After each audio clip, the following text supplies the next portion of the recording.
Hello everybody, this is Digraj Singh Rajput. Welcome to magnet brains.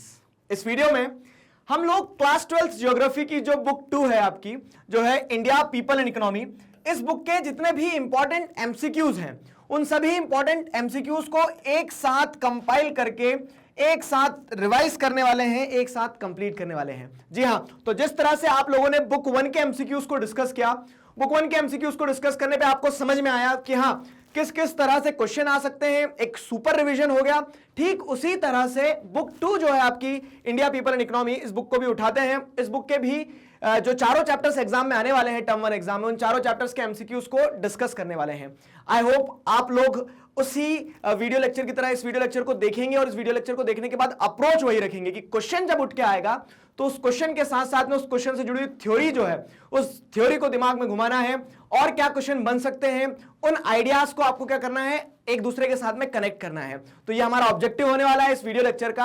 I hope you will enjoy this video. ठीक है, तो देखिए start करते हैं। सबसे पहले इंपॉर्टेंट चीजें कुछ मैं आपको ये बता देता हूं कि 4 चैप्टर आ रहे हैं यहाँ पे। 4 चैप्टर जैसे देखोगे तो आपके इनिशियल 2 चैप्टर जो है, इनिशियल 2 चैप्टर आपके 5 नंबर के आएंगे। तो माइग्रेशन वाला चैप्टर और उसके बाद उसके पहले पॉपुलेशन वाला जो है, ठीक है, तो पॉपुलेशन और माइग्रेशन वाला जो चैप्टर है ये 5 नंबर का आएगा। मतलब हम 2.5 बाइफरकेट कर देते हैं, 2.5 लेकिन इसके बाद जो आपके 2 चैप्टर हैं, एक वाटर रिसोर्सेज वाला और दूसरा अर्बन सेटलमेंट, ठीक है, तो ह्यूमन सेटलमेंट में अर्बन और रूरल दोनों, ठीक, ये दोनों चैप्टर्स की 5-5 नंबर की वेटेज है। तो जैसे हमने मास्टर प्लान में डिस्कस किया था, आई होप कि आप लोगों ने मास्टर प्लान वाला वीडियो देखा था और मैंने आपको बताया था कि इतनी चीजें देखो, अननेसेसरी एक्सपैंड नहीं करना है, जितना पढ़ा है उसको कंसोलिडेट करना है। तो हमने क्या, हमारा प्रण था कि हाँ हम सारे एमसीक्यूज देख लेंगे, हम एमसीक्यूज के बाद में एनसीईआरटीज पे बहुत ज्यादा रिलाई करेंगे। ठीक है, उसके साथ साथ मैप वर्क इंपॉर्टेंट था क्योंकि 5 नंबर सीधे वहां से आ रहे हैं। तो मैं उम्मीद करता हूं कि कल मैप वर्क का वीडियो जो आपको मिला है तो आप सभी ने वो मैप वर्क वाला वीडियो देख चुके हैं। तो कंप्लीट मैप वर्क जो क्लास 12th का है आपका, वो हम वहां पर डिस्कस कर चुके हैं। तो अब वहां से आपका काम बन जाएगा। ठीक है, मैप वर्क वाला काम भी हो गया हमारा। अब इन एमसीक्यूज को और देखिए, इसके बाद में हम फिर लाइव में और जो आपके डाउट्स हैं और एक बार मैराथन टाइप से वो सारी चीजें कर लेंगे। तो 12th geography most important MCQs of India people and economy. ठीक है, एंड हियर वी गो। देखिए, तो सबसे पहला सवाल ये आया, तो कहानी वही है कि सवाल यहां चमकेगा उससे पहले आपकी आंखों में जवाब चमक जाना चाहिए। ठीक है, तो विच part of the river has good quality, ठीक है, good quality water. Good quality water जो है किस रिवर में आपको देखने को मिलता है? विच पार्ट ऑफ द रिवर, मतलब किस रिवर में नहीं, जैसे रिवर है ना, तो रिवर क्या है, रिवर का जैसे एक आप देखेंगे तो ओरिजिन पॉइंट रहता है, फिर वो डेल्टा बनाती है, कहां पे आके प्लेन एरियाज में आके वो मेंडर्स बनाती है, फिर जब समुद्र में मिलने वाली रहती है तो डेल्टा बनाती है। तो इस तरह से रिवर के अलग अलग क्या रहते हैं, स्टेजेस रहते हैं। सवाल क्या है कि which part of river has good quality water. तो यहां पे क्या होगा answer, the right answer is going to be mountain. क्यों माउंटेन? क्योंकि जिसे अगर आप देखेंगे तो जब ओरिजिनेट हो रही है ना, तो वहां पे उतने पॉल्यूटेंट्स नहीं रहेंगे। जहां ओरिजिनेट हो रही रिवर वहां पे क्या रहेगा, फ्रेश वाटर। अगर मान लीजिए जैसे फॉर एग्जांपल हिमालयन रिवर है, तो जहां से ओरिजिनेट हुई है वहां पे क्या मिलेगा, ग्लेशियर्स मेल्ट हो रहे हैं, तो पानी फ्रेश वाटर एकदम, ठीक है, इंप्योरिटीज से भरा हुआ नहीं है वो। तो जब प्लेन एरिया में आ जाएगी तो उसमें क्या है, डोमेस्टिक वेस्ट हो गया, इंडस्ट्रियल वेस्ट हो गया और फिर पॉल्यूट होता है। तो माउंटेन वाला जो रीजन है, ठीक है, जो क्या कह सकते हैं हम, क्या है कि ओरिजिन पॉइंट जो रहता है वहां पे पानी में वाटर क्वालिटी जो रहेगा वो बेहतरीन रहेगा। तो option A is the right answer. Easy question, ठीक है, आसान बॉल के साथ। जैसे क्रिकेट खेलते थे बचपन में तो पहले ट्रायल बॉल दी जाती थी, मतलब उससे क्या है, ओपनिंग अच्छी होती थी, ट्रायल बॉल खेल ले बच्चा, तो उससे यह है कि उसको कॉन्फिडेंस आ जाएगा। आया कॉन्फिडेंस? चलो अगला सवाल देखिए क्या है। अगला सवाल, which of the following is true about migration. अब देखो माइग्रेशन पे क्वेश्चन है, which of the following is true about migration? It is the movement of people from one place to another। सही बात है ये तो। माइग्रेशन में भी टेम्परेरी और परमानेंट, ये बात भी सही है कि माइग्रेशन जो टेम्परेरी भी हो सकता है, परमानेंट भी हो सकता है। हम घूमने गए 4 दिनों के लिए, वो भी माइग्रेट करके गए थे, वापस आ गए अपनी जगह पे, ठीक है। परमानेंट भी हो सकता है कि हमने शहर छोड़ के दूसरे शहर में अपने आप को बसा लिया। तो 1 and 2, ठीक है। तो which of the following is true about migration? 1 and 2, यानी कि यहाँ पे both 1 and 2, option C is the right answer for this question. ठीक है, option C is the right answer for this question. अगला सवाल देखिए क्या है। अगला सवाल ये रहा, which one of the following types describe water as resource. ठीक है, इसमें से आपको देखना है कि वाटर एज रिसोर्स जो है, तो कौन सा टाइप वाटर एज रिसोर्स को बेहतरीन दर्शाता है। देखो अबायोटिक क्या होता है, तो on the basis of origin, छोटी क्लासेस में आपने पढ़ा होगा क्या होते हैं रिसोर्सेज। बायोटिक होते हैं, अबायोटिक मतलब या तो उनके अंदर प्राण होते हैं या प्राण नहीं होते हैं। तो अबायोटिक मतलब क्या हो जाएंगे, जैसे पहाड़ हो गया, पहाड़ के बाद में नदी हो गई, तो इनमें प्राण नहीं है ना, तो ये अबायोटिक रिसोर्सेज हो गए। नॉन रिन्यूएबल रिसोर्स तो है नहीं, पानी तो अपने आप को रिन्यू कर लेता है। बायोटिक होगा क्या, तो उसमें जान नहीं है, ठीक है। अब कहीं लग सकता है आपको कि यार सर अबायोटिक भी तो है, क्यों? क्योंकि उसके अंदर लाइफ नहीं है, लेकिन वाटर एक नेचुरल रिसोर्स है।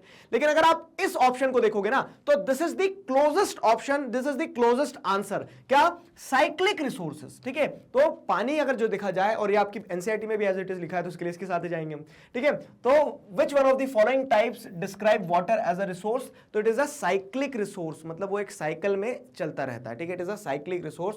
Option D is the right answer for this question, ठीक है। Option D is the right answer for this question. अगला सवाल देखिए क्या है। अगला सवाल ये रहा, मैच दी फॉलोइंग, ठीक है। मैच दी फॉलोइंग आ गया अब यहाँ पे। तो यहाँ पे क्या देखने को मिल रहा है आपको? क्लियर कट देखने को मिल रहा है, लिस्ट 1 लिस्ट 2। अब मैं उम्मीद करता हूं कि आप लोग उतना सीख गए कि निंजा टेक्निक का कैसे इस्तेमाल करना है, कैसे इस्तेमाल करना है। तो हमें जब सब्जेक्ट, मतलब यहाँ पे लिस्ट 1 दी है, लिस्ट 2 दी गई है, फीचर्स दिए गए हैं, तो आप 100% जिस चीज पे श्योर हो उसे पहले पकड़ो। 100% किस चीज पे श्योर हो, तो इधर पढ़ लिया हमने, इधर पढ़ लिया। Living one's own country, better health services. Better health services हमेशा पुल फैक्टर ही होंगे, दे आर अट्रैक्टिंग यू, ठीक है। तो better health services pull factor होंगे, सही बात है। अब देखो यहाँ पे डी का 2 दिख रहा है क्या कहीं? डी का 2 ये रहा, डी का 2 मिल गया हमें, ठीक है। तो ऑप्शन सी होगा क्या? पहले और भी देखो मिलाओ। तो अब ये ए का 3 कह रहे हैं, ए का 3 मतलब ये coming of people into a country इन, मतलब इमिग्रेशन। इमिग्रेशन अगर जैसे देखें, ठीक है, तो क्या हो रहा है? इसको याद रखने का तरीका क्या? I am migrating, I am coming, इस तरह से कुछ भी ध्यान रख सकते हैं। तो आई एम जहां लगा रहता है, मतलब क्या है?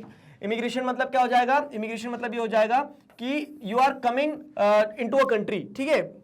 इन माइग्रेशन जो हो रहा है, इन माइग्रेशन यानी इमिग्रेशन। और एमिग्रेशन मतलब क्या है? कि आप बाहर निकल रहे हैं। तो बी का ये हो जाएगा लिविंग वंस ओन कंट्री, ठीक है। बी का 1, तो बी का 1 है, ए का 3 है, सी का 4, सी का 4 सही बात है। इंसर्जेंसी एक पुश फैक्टर होगी कि भागो देश छोड़ के। तो इस तरह से option C is the right answer for this question, ठीक है। Option C is the right answer for this question. अगला सवाल देखिए। अगला सवाल क्या है? Migration leads to evolution of a dash due to intermixing of people from diverse cultures, ठीक है। तो माइग्रेशन के कारण क्या होता है कि अलग अलग कल्चर के लोग एक साथ मिलते हैं। मान लीजिए कोई अर्बन एरिया है, तो अर्बन एरिया में क्या है कि मान लीजिए फॉर एग्जांपल एक अर्बन एरिया जैसे भोपाल एक अर्बन सेंटर है, ठीक है। अब भोपाल में क्या हो रहा है कि कोई कश्मीर से भी आया है, कोई केरला से भी आया है, कोई नॉर्थ ईस्टर्न स्टेट से आया है, कोई गुजरात से आया। अब चारों लोग अपने अपने कल्चर के साथ में आए हैं, चारों लोग अपने अपने कल्चर के बारे में बताते हैं, लेकिन मिलकर रह रहे हैं, क्लासमेट्स हैं। तो उस तरह से क्या होता है? Migration leads to evolution of a conflicts, ठीक है। कन्फ्लिक्ट्स है, नेशंस है, कंपोजिट कल्चर है, डिसीजेस है। क्या लगता है? दिखती बात है कि जब अलग अलग लोग जगह से लोग आएंगे तो सबकी क्या होगी? आरटीपीसीआर होगी, वो बात अलग है। बाकी यहाँ पे क्या है? कंपोजिट कल्चर जो होता है, ठीक है। तो it leads to the evolution of composite culture, एक मिला जुला कल्चर, आपको एक मिली जुली संस्कृति देखने को मिलेगी, ठीक है। तो option C is the right answer for this question. Option C is the right answer for this question. अगला सवाल देखिए। अगला सवाल क्या है? The first population census in India was conducted in. तो पहला पॉपुलेशन सेंसस जो इंडिया में, वो कब कंडक्ट करवाया गया था? अगेन अ फैक्चुअल क्वेश्चन, ठीक है। तो फैक्चुअल क्वेश्चंस जो आएंगे, सुनो मेरी बात, अब फैक्चुअल क्वेश्चन जो आएंगे ना, तो कुछ कुछ फैक्ट्स हैं, जैसे कितने परसेंट अर्बन पॉपुलेशन है कंट्री में, ठीक है। तो कुछ कुछ फैक्ट्स हैं चैप्टर में, उन फैक्ट्स को हम वैसे तो यहाँ क्वेश्चन में इंक्लूड कर ही लेंगे, लेकिन उन फैक्ट्स को याद कर लेना। तो पहला पॉपुलेशन सेंसस क्या है? तो यहाँ पे 1881 is the right answer. In options को देखते हुए इन ऑप्शंस में सबसे बेहतरीन क्या लग रहा है? 1881 इज द राइट आंसर, ठीक है। तो option B is the right answer, पहला पॉपुलेशन सेंसस, एनसीईआरटी के हिसाब से जाओ, ठीक है। तो 1881 इज द राइट आंसर। आ गया समझ में? अगला सवाल देखिए। अगला सवाल ये रहा, it is the coming of people into a country in order to live and work there, ठीक है। मतलब क्या हो रहा है कि लोग क्या कर रहे हैं? कंट्री के अंदर आ रहे हैं, किस चीज के लिए? रहने के लिए, काम करने के लिए। फाइन, तो ये क्या होगा? एमिग्रेशन होगा, ठीक है। एमिग्रेशन होगा, इमिग्रेशन होगा, माइग्रेशन होगा, ऑल ऑफ द अबव होगा। तो मैंने अभी आपको जस्ट 2-3 क्वेश्चन पहले हिंट दिया था कि कैसे याद रखना है। ये इंपॉर्टेंट चीज हो जाती है। और सुनो मेरी बात, ये एक इंपॉर्टेंट चीज हो जाती है। कैसे इंपॉर्टेंट चीज हो जाती है? जैसे आप देखोगे ना, तो देयर इज हाई पॉसिबिलिटी, मतलब वही कि possibility of probability of question coming from this area is very high. तो पुश फैक्टर, पुल फैक्टर पे क्वेश्चन बनना, ठीक है। एमिग्रेशन, इमिग्रेशन, इन पे क्वेश्चन बनना, ठीक है। तो ये यहाँ पे क्या होता है? पॉसिबिलिटी ज्यादा है। तो यहाँ पे जैसे देखेंगे तो क्या है? It is the coming of people into a country, मतलब इन माइग्रेशन हो रहा है। इन माइग्रेशन में क्या है? आप चले आएंगे इमिग्रेशन में, ठीक है। तो इन माइग्रेशन, इमिग्रेशन, क्लियर हुआ? तो यहाँ पे option B is the right answer for this question. अगला सवाल, which of the following mainly is not an industrial city, ठीक है। तो we will try to do maximum questions as much as possible in minimum time, ताकि क्या हो कि आप फटाफट से देखो, 2x पे देखो और अपना काम कंप्लीट करो। तो अब यहाँ सवाल क्या पूछा जा रहा है? which of the following mainly is not an industrial city, एक इंडस्ट्रियल सिटी नहीं है। इंडस्ट्रियल सिटी नहीं है। देखो भिलाई क्या है, इंडस्ट्रियल टाउन है, दुर्गापुर इंडस्ट्रियल टाउन है, बरूनी भी क्या है, इंडस्ट्रियल टाउन है। चंडीगढ़ एक एडमिनिस्ट्रेटिव टाउन है। किन दो स्टेट्स के लिए एडमिनिस्ट्रेटिव टाउन है बताओगे कमेंट सेक्शन में, चलो बता देना, ठीक है। तो यहाँ पे क्या हो जाएगा, भिलाई, दुर्गापुर, चंडीगढ़, बरूनी, ठीक है। तो यहाँ पे Chandigarh is the right answer which is not an industrial city, ठीक है, नॉट एन इंडस्ट्रियल सिटी। तो option C is the right answer for this question. अगला सवाल देखिए क्या है, irrigation in certain parts of the country is necessary due to which of the following reasons। अब irrigation जो है तो कंट्री के कुछ पार्ट में irrigation जरूरी है, किन कारणों से, ठीक है। तो ऑप्शन में क्या क्या दिया, देखो रेनफॉल डेफिशिएंसी, हाँ कहीं कहीं रेनफॉल डेफिशिएंसी इसलिए आपको इरिगेट करना पड़ेगा, तो मतलब ये सही बात है। चलो इसको लगा दे क्या, नहीं पहले पूरे पढ़ो। ड्राई विंटर्स एंड समर्स, जी हाँ ड्राई विंटर्स एंड समर्स क्या है कि विंटर और समर्स में हमारे यहाँ बारिश नहीं होती, इस कारण से इरिगेशन चाहिए रहता है, ये बात भी सही है।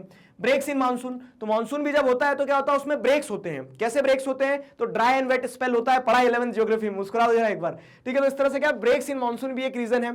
तो यहाँ पे ऑल ऑफ द अबव आएगा, D, option D all of the above is the right answer for this question. तो irrigation in certain parts of the country is necessary due to which of the following reasons, तो option D all of the above is the right answer for this question, ठीक है।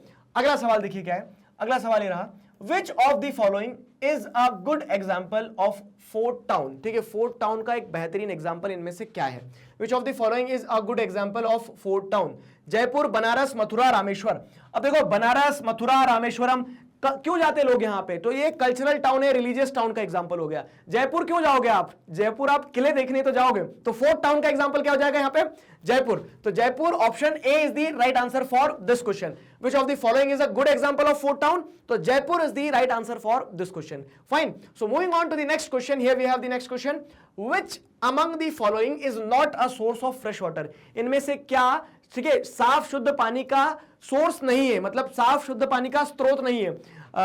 मैं comment section के, मतलब comment section को मैंने देखा तो काफी सारे बच्चे जो थे कमेंट्स में कह रहे थे कि sir we are from Hindi medium, ठीक है, हम लोग हिंदी मीडियम से हैं। तो देखो अब क्या हो रहा है कि मैं बोल रहा हूं जो वो हिंदी में बोल रहा हूं, ठीक है। तो हिंदी और इंग्लिश, तो एक बाइलिंगुअल कह सकते हैं कि कनेक्शन हम बैठाने की कोशिश करेंगे बाबू।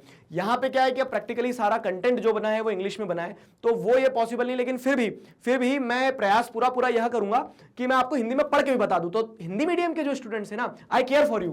तो देखो क्योंकि प्रॉब्लम ये जाती है कि हिंदी मीडियम में बहुत अच्छा कंटेंट शायद अवेलेबल नहीं है, ठीक है। मेरे देखते हुए तो नहीं है, मुझे नहीं दिखा, तो उसके लिए मैं प्रयास करूंगा कि हम हिंदी इंग्लिश दोनों में साथ में चलाने की कोशिश करें। तो मैं आपको हिंदी में भी समझाने का प्रयास करता रहूंगा, ठीक है। तो हिंदी मीडियम वाले बच्चे घबराना नहीं।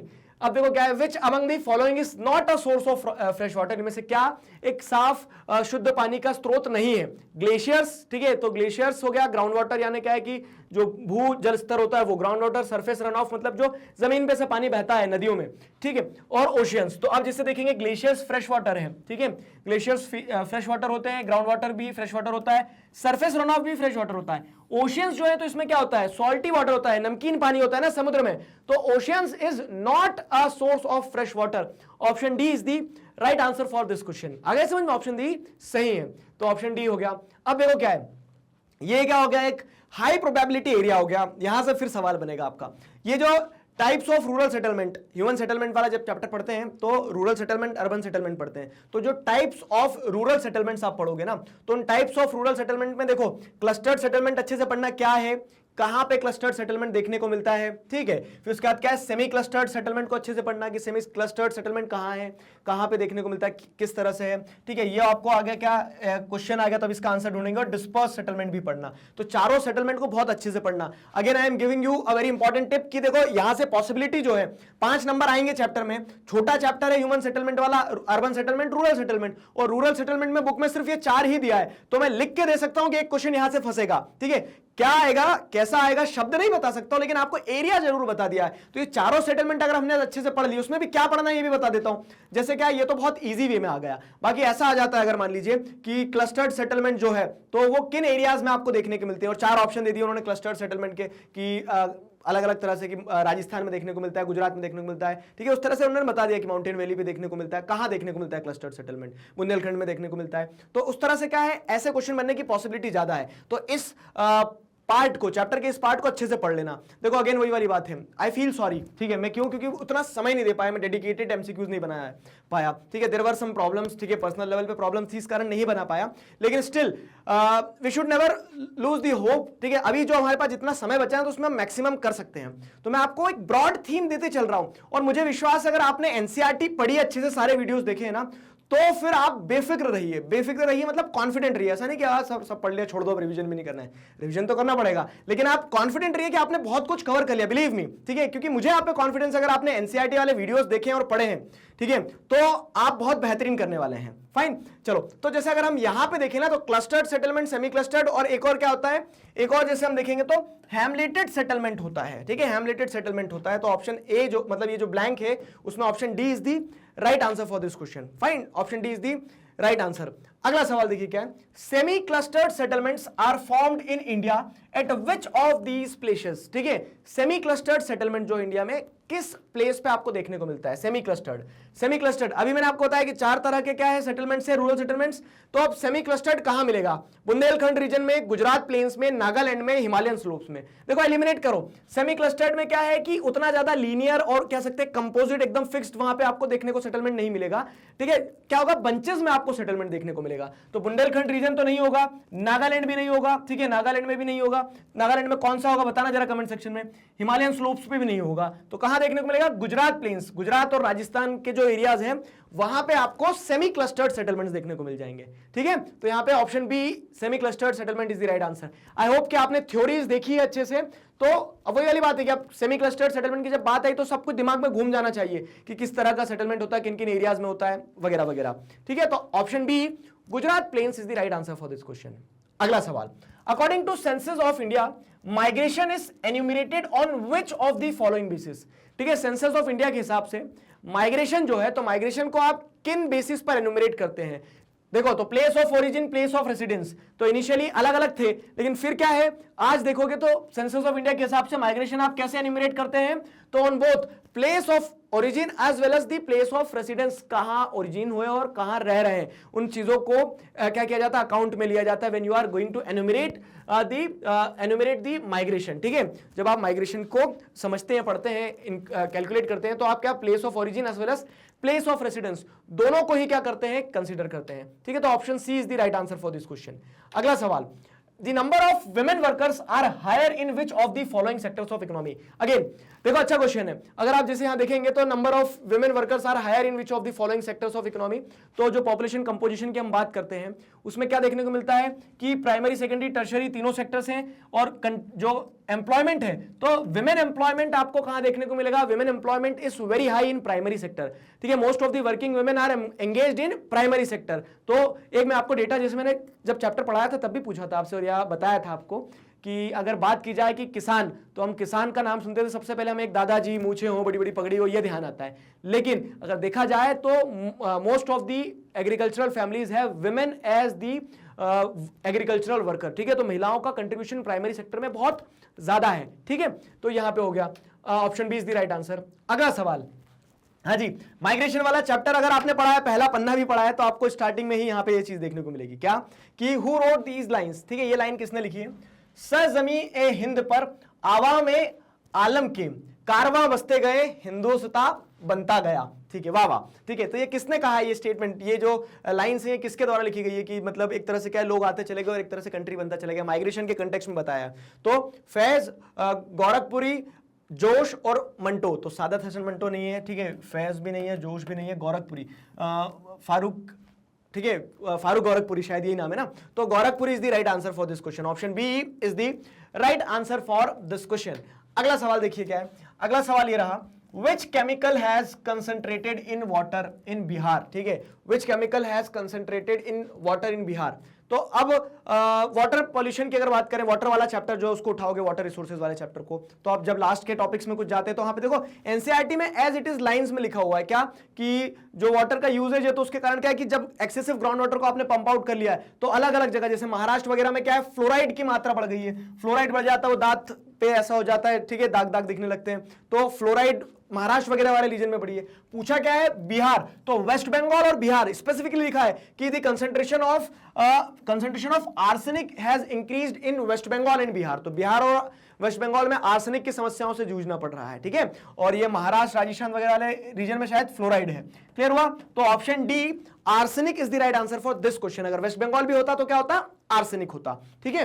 तो ये केमिकल एलिमेंट्स जो हैं वो बढ़ गए हैं वाटर में, कहां पे, बिहार और वेस्ट बंगाल में, आर्सेनिक। आर्सेनिक के बाद में अब देखो अगला सवाल क्या आया, अच्छा सवाल है। ऐसे क्वेश्चन जब आते हैं ना तो मुझे ऐसा लगता है कि अब इसमें रटना कुछ नहीं है, जो लोग रट रहे हैं रटते रह जाएंगे, इसमें लॉजिक लगाया करो। देखो क्या है, which of the following states UTs are arranged in decreasing order of their percentage of urban population correctly. मतलब कि कौन सा राज्य या फिर केंद्र प्रशासित प्रदेश जो है, ठीक है, एक डिक्रीजिंग मतलब क्या होता है कि घटते हुए क्रम में जमाए गए हैं, ठीक है। किस संदर्भ में कहा गया ये, in of their percentage of urban population, मतलब कि शहरी जनसंख्या जो है, शहरी जनसंख्या का जो पॉपुलेशन है वो किस मतलब चारों ऑप्शन में से किस ऑप्शन में घटते हुए क्रम में जमाए गए हैं, ठीक है। तो आप देखो जरा, सबसे ज्यादा पॉपुलेशन कहां होगी, क्या लगता है आपको सबसे ज्यादा पॉपुलेशन कहां होना चाहिए? तो अगर जैसे देखा जाए स्टेट और यूटीज दोनों को कंसीडर किया है, तो डेंसिटी वाइज अगर आप देखोगे, पॉपुलेशन वाइज देखोगे ना, तो आपको क्लियरली ये समझ में आ जाएगा क्या कि पॉपुलेशन दिल्ली लगाएं या महाराष्ट्र लगाएं, ठीक है। अब अगर टोटल नंबर, इन्होंने डेंसिटी नहीं पूछा है ना, डेंसिटी नहीं पूछा है, परसेंटेज ऑफ अर्बन, अच्छा परसेंटेज ऑफ अर्बन पॉपुलेशन पूछा है, मतलब कि पूरी जनसंख्या में से, जैसे मान लीजिए महाराष्ट्र है, तो महाराष्ट्र की जनसंख्या में से कितनी महाराष्ट्र की ऐसी जनसंख्या है जो शहरों में रह रही है। तो महाराष्ट्र तो बहुत बड़ा है, महाराष्ट्र में क्या है, गांव में भी रह रहे होंगे लोग, तो डेंसिटी भी नहीं पूछा है, नंबर ऑफ पीपल भी नहीं पूछा है, परसेंटेज ऑफ अर्बन पॉपुलेशन पूछा है। तो दिल्ली जो है, तो दिल्ली तो पूरा का पूरा ही शहर है, तो यहां तो देखोगे तो परसेंटेज ऑफ अर्बन पॉपुलेशन क्या 80% से भी ऊपर होना चाहिए। आई एम जस्ट मतलब एक तुक्का मार रहा हूं मैं, ठीक है। तो यहां पे तो सबसे ज्यादा होना चाहिए दिल्ली में, ठीक है। तो दिल्ली में सबसे ज्यादा परसेंटेज ऑफ अर्बन पॉपुलेशन होगा ही होगा, तो जहां दिल्ली पहले है वो देख लो, ये ऑप्शन है, ये ऑप्शन है। फिर क्या है उसके बाद में, जैसे अगर आप देखोगे दिल्ली हो गया, फिर क्या है महाराष्ट्र, केरला और आसाम। अब ये भी तय है कि आसाम में सबसे कम होगी, क्यों? क्योंकि आसाम जो है तो एक रिलेटिवली क्या है कि वहां पे ट्राइबल पॉपुलेशन, उसके बाद में केरला और महाराष्ट्र से कंपेयर करोगे तो क्या है, आसाम में पॉपुलेशन जो होगी वो अर्बन पॉपुलेशन जो होगी, परसेंटेज ऑफ अर्बन पॉपुलेशन वो कमी होना है। लॉजिक लगाया, तो महाराष्ट्र आखिरी में, तो ये दो ऑप्शन को तो एलिमिनेट कर ही दिया हमने, मतलब आसाम आखिरी में होना चाहिए, दोनों में आसाम है और दोनों में दिल्ली आगे है। फिर हम महाराष्ट्र में या केरला में, तो क्या लगता है, देखो केरला में अर्बनाइजेशन ज्यादा है, ठीक है, केरला में अर्बनाइजेशन ज्यादा है, तो दिखती बात है कि दिल्ली, केरला, महाराष्ट्र, आसाम, ये सीक्वेंस जम जाएगा। लगाया लॉजिक, देखो वहां पे आपको टेबल में डेटा दिया है, it is not practically possible, ठीक है, ये मुमकिन नहीं है कि आप एक एक चीज याद रख सको कि किसका कितना परसेंट है, लेकिन इस तरह के सवाल आएंगे तो इस तरह के सवाल क्या छोड़ के जाओगे, सर नहीं बन रहे, नहीं, लॉजिक लगाना। अभी लगाया ना लॉजिक, तो उस तरह से कि केरला में अर्बनाइजेशन ज्यादा हम कह सकते हैं, तो percentage of urban population Kerala में दिखती बात है महाराष्ट्र से ज्यादा होगी, क्योंकि महाराष्ट्र में नंबर ऑफ पॉपुलेशन तो ज्यादा होगा, it is the second largest populated state of our country, लेकिन दिखती बात है परसेंटेज की बात करेंगे तो इतना बड़ा राज्य जो है तो उसमें एक बड़ी जनसंख्या ग्रामीण क्षेत्र में, रूरल एरियाज में भी रह रही होगी, सिंपल, ठीक है। तो option B is the right answer for this question. अगला सवाल देखिए क्या है, an urban centre with the population less than 1 lakh, ठीक है, एक अर्बन सेंटर जिसकी जनसंख्या कितनी है, 1 लाख से कम है, ठीक है, अच्छे से समझना। अब अगेन एक और मैं आपको क्या दे रहा हूं, यहां पे टिप दे रहा हूं, किस चीज की, कि ये जो क्लासिफिकेशन है कि टाउन क्या है, सिटीज क्या है, मेगा सिटीज क्या है, नन ऑफ द अबव, मतलब मेट्रोपॉलिटन सिटीज क्या है, ये सारी चीजें भी ध्यान रखना, ठीक है। तो एक अर्बन सेंटर जिसकी पॉपुलेशन 1 लाख से कम होगी वो क्या कहलाएगा, सिटीज की कैटेगरी में नहीं आएगा। तो कितनी जनसंख्या होना चाहिए मैं बताऊंगा नहीं, क्योंकि आगे और क्वेश्चन लगाए, लेकिन आप मन में, मैंने आपसे क्या बोला कि एक सवाल जब आएगा तो सवाल से जुड़ी हुई पूरी थ्योरी को घुमा लेना सिर में। तो यहां पे अगर आप देखोगे तो सिटीज में कितनी होना चाहिए, 1 लाख से कम तो नहीं होती सिटीज में, ठीक है, 1 लाख से कम है तो उस अर्बन सेंटर को हम टाउन कहते हैं, आंसर बता दिया चलो मैंने, ठीक है, 1 लाख से कम है तो उसे हम टाउन कहते हैं। तो सिटीज में कितनी होना चाहिए, मेगा सिटीज में कितनी होना चाहिए, दिमाग में रिकॉल करो, क्यों? क्योंकि ये ग्रे मतलब एक तरह का कह सकते हैं हाई प्रोबेबिलिटी एरिया बन गया ना, कि हाँ यहां से सवाल बन सकता है ऐसा, ठीक है। तो यहां पे option A is the right answer for this question. अगला सवाल देखिए क्या है, अगला सवाल ये रहा, it is a shallow body of water separated from a larger body of water by barrier islands। कहां से आया है यह सवाल, 9th की ज्योग्राफी से नहीं आया, ना 11th की ज्योग्राफी से आया, या आपकी ही ज्योग्राफी में है। ह्यूमन ज्योग्राफी में हमने ये फिजिकल फीचर पढ़ा है, वाटर रिसोर्सेज वाले चैप्टर में आपने पढ़ा है ना, फ्रेश वाटर या फिर वाटर रिसोर्सेज के अलग अलग सोर्सेज जो है, वाटर के अलग अलग सोर्सेज जो है, तो उसमें कुछ एक यहां से ये भी है, क्या लिखा है, it is a shallow body of water separated from a larger body, ठीक है, shallow body of water separated from a larger body, ठीक है, larger body, ये जमीन है, ठीक है, ये पानी भरा हुआ है, इधर पूरा समुद्र है बड़ा, ठीक है, larger body of water bye a barrier island, और ये बैरियर आइलैंड है बीच में, ठीक है, इसने सेपरेट कर दिया इन दोनों को, तो ये क्या कहलाता है, लगून्स, बे, लेक्स और कैनल्स। तो यहां पे lagoons is the right answer, option A is the right answer for this question, ठीक है, option A lagoons is the right answer for this question. Clear हुआ? अगला देखिए क्या है, तो which of the following statement is are true, इनमें से कौन सा स्टेटमेंट सही है, एक भी हो सकता है, एक से ज्यादा भी सही हो सकते हैं, तो which of the following statements is are true. Fine, तो देखिए यहां पे क्या है, water quality is relatively better in upper hilly terrains, ठीक है, तो water quality is relatively better in upper hilly terrains, ये बात सही है। अभी हमने देखा था कि माउंटेन्स जो रहेंगे तो माउंटेन्स पे क्या है, क्वालिटी ऑफ वाटर जो है बहुत अच्छा रहने वाला, तो ये स्टेटमेंट तो सही है। चलो देखते हैं फिर क्या है, the concentration of pollutants in the river remains high during the summer season, again this statement is correct. क्यों? क्योंकि आप देखेंगे जब मॉनसून सीजन रहेगा तो क्या है, खूब बारिश होगी तो उस कारण से क्या होगा, पानी जो वॉल्यूम ऑफ अमाउंट बह रहा होगा ना नदी में खूब भयंकर होगा, तो जो कंसंट्रेशन ऑफ पॉल्यूटेंट्स है तो पॉल्यूटेंट्स को तो पानी बाहर ले जाएगा अपने साथ कि चल भाई, ठीक है, तो इस तरह से क्या है कि concentration of pollutants in river remain high during the summer season. जी हाँ, तो समर सीजन के समय में क्या होगा कि जो वॉल्यूम ऑफ वाटर रहेगा वो हो जाएगा, नदियां पतली हो जाती है ना, तो उस कारण से क्या रहेगा, उस कारण से जैसे अगर आप देखेंगे तो यहां पे समर सीजन के टाइम में पॉल्यूटेंट्स ज्यादा रहेंगे, कचरा बह के नहीं जाएगा, पॉल्यूटेंट्स कह सकते हैं कि वहीं के वहीं पड़े रहेंगे। क्लियर हुआ? तो ये स्टेटमेंट भी सही है। अब अगर थर्ड स्टेटमेंट को देखें हम तो क्या है, the organic and bacterial contaminants are the only source of pollution in the river, तो ये थर्ड स्टेटमेंट सही है क्या?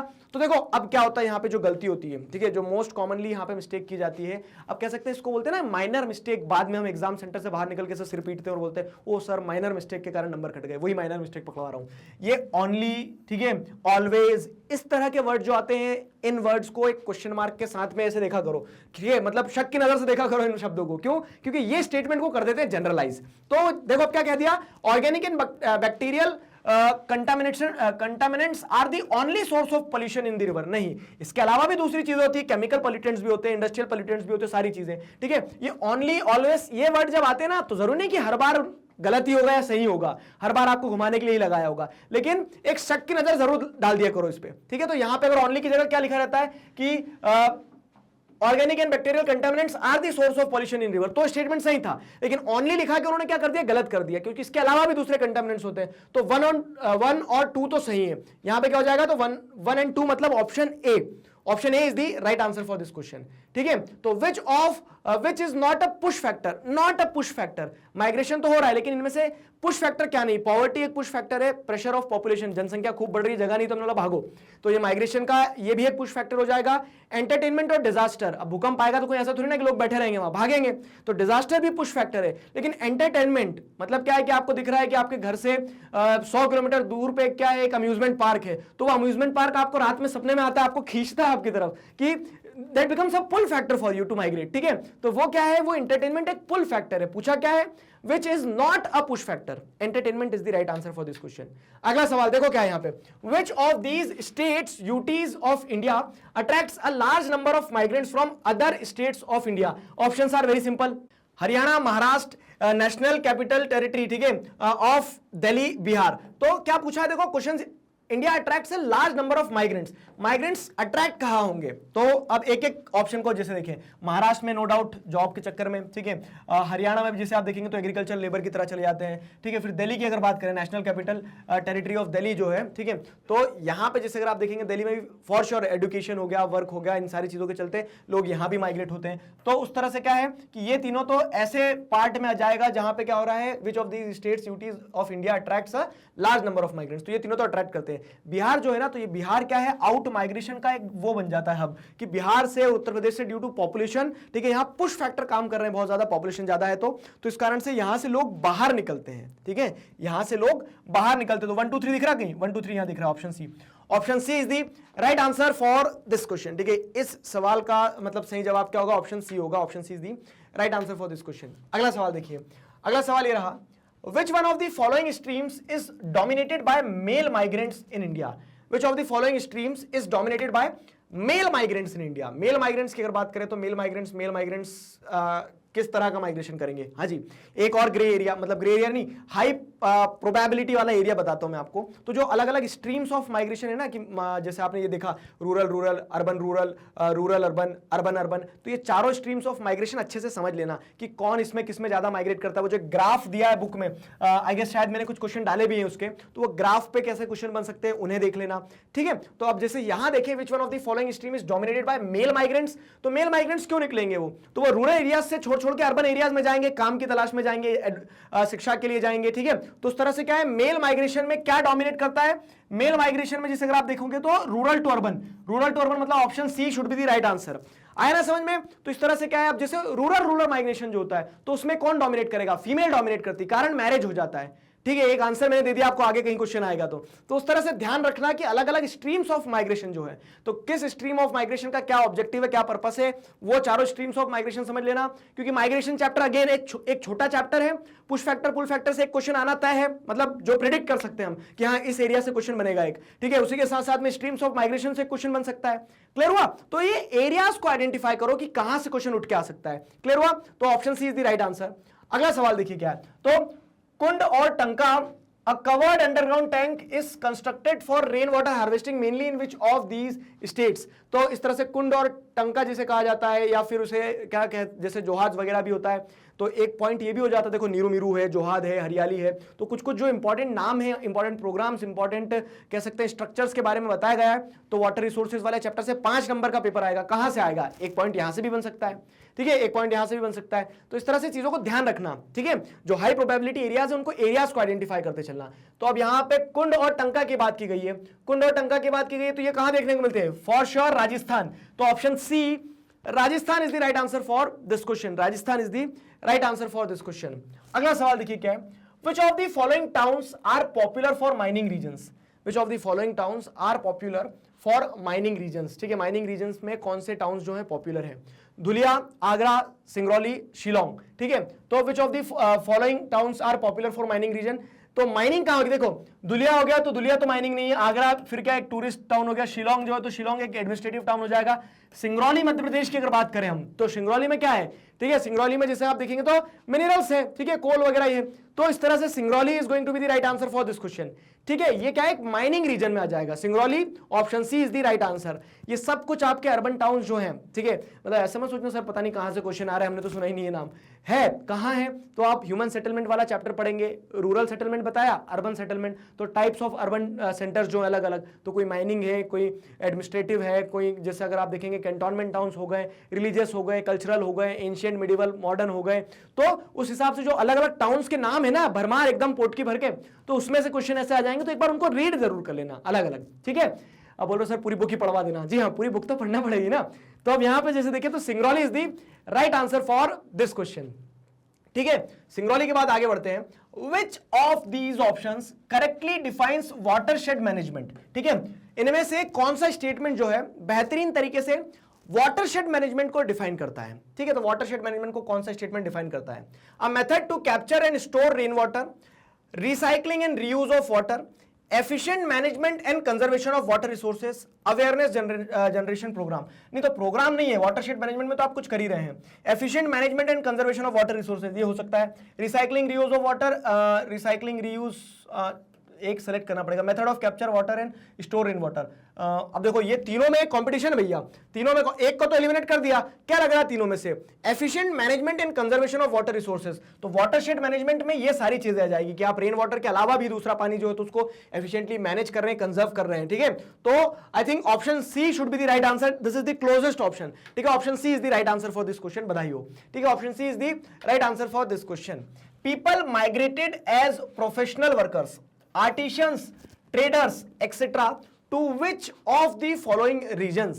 हाँ जी, क्वेश्चन कहां से आया, मैं अभी आंसर नहीं बता रहा, चलो बैठ जाता हूं मैं यहाँ पे, 2 मिनट अपने गले को आराम दे लेता हूं, 1 घंटा हो गया, ठीक है। तो अगर मैं आपसे ये पूछूं कि ये सवाल आया कहां से, दिमाग में सोचो अपने कहां से आया है, तो देखो माइग्रेशन वाला चैप्टर पहला पन्ना पलटोगे, ठीक है, मतलब ऐसी बुक है ना तो ये पहला पन्ना पलटोगे, दूसरे पन्ने पे आओगे ना तो यहां आपको डायस्पोरा वाला बॉक्स मिलेगा वो, ठीक है, और मैंने इसीलिए पढ़ाया है, ठीक है, मैंने इसीलिए पढ़ाया है। जब थ्योरी पढ़ाते हैं तो हम एक कोना भी नहीं छोड़ते, क्योंकि क्या भरोसा कहां से क्वेश्चन आ जाए उठ के, ठीक है। तो इसीलिए जब मैं वही कह रहा हूं कि जिसने एनसीईआरटी जो मैंने पढ़ा है ना, तो आई एम वेरी कॉन्फिडेंट। आप खुद पे कॉन्फिडेंट फील करो ना करो, लेकिन मैं कॉन्फिडेंट, अगर आपने सारे वीडियोस देखे हैं ना, तो उससे एक काम ये आसान हो जाएगा, क्योंकि हमने कोई कोना छोड़ा नहीं है। अब जब कोई भी कोना नहीं छोड़ा तो हमें पता है कि क्वेश्चन कहां से आ सकता है, मतलब कहीं से भी आ जाए, ठीक है। तो वो डायस्पोरा वाला बॉक्स जो है ना, उसमें अलग अलग बताया गया, first wave of migration, second wave of migration, third wave of migration. ध्यान आया कुछ? तो जो फर्स्ट वेव ऑफ माइग्रेशन थी उसमें तो प्लांटेशन वर्कर्स की तरह पकड़ पकड़ के ले गए थे। सेकंड वेव ऑफ माइग्रेशन में क्या है कि लोग जो हैं खुद गए थे, ठीक है, लोग खुद गए थे, किसकी तरह? वर्कर की तरह, आर्टिशन की तरह, ट्रेडर की तरह। तो ये तो पता है हमें, सेकंड वेव ऑफ माइग्रेशन की बात कर रहे हैं, लेकिन गए थे कहां, ठीक है।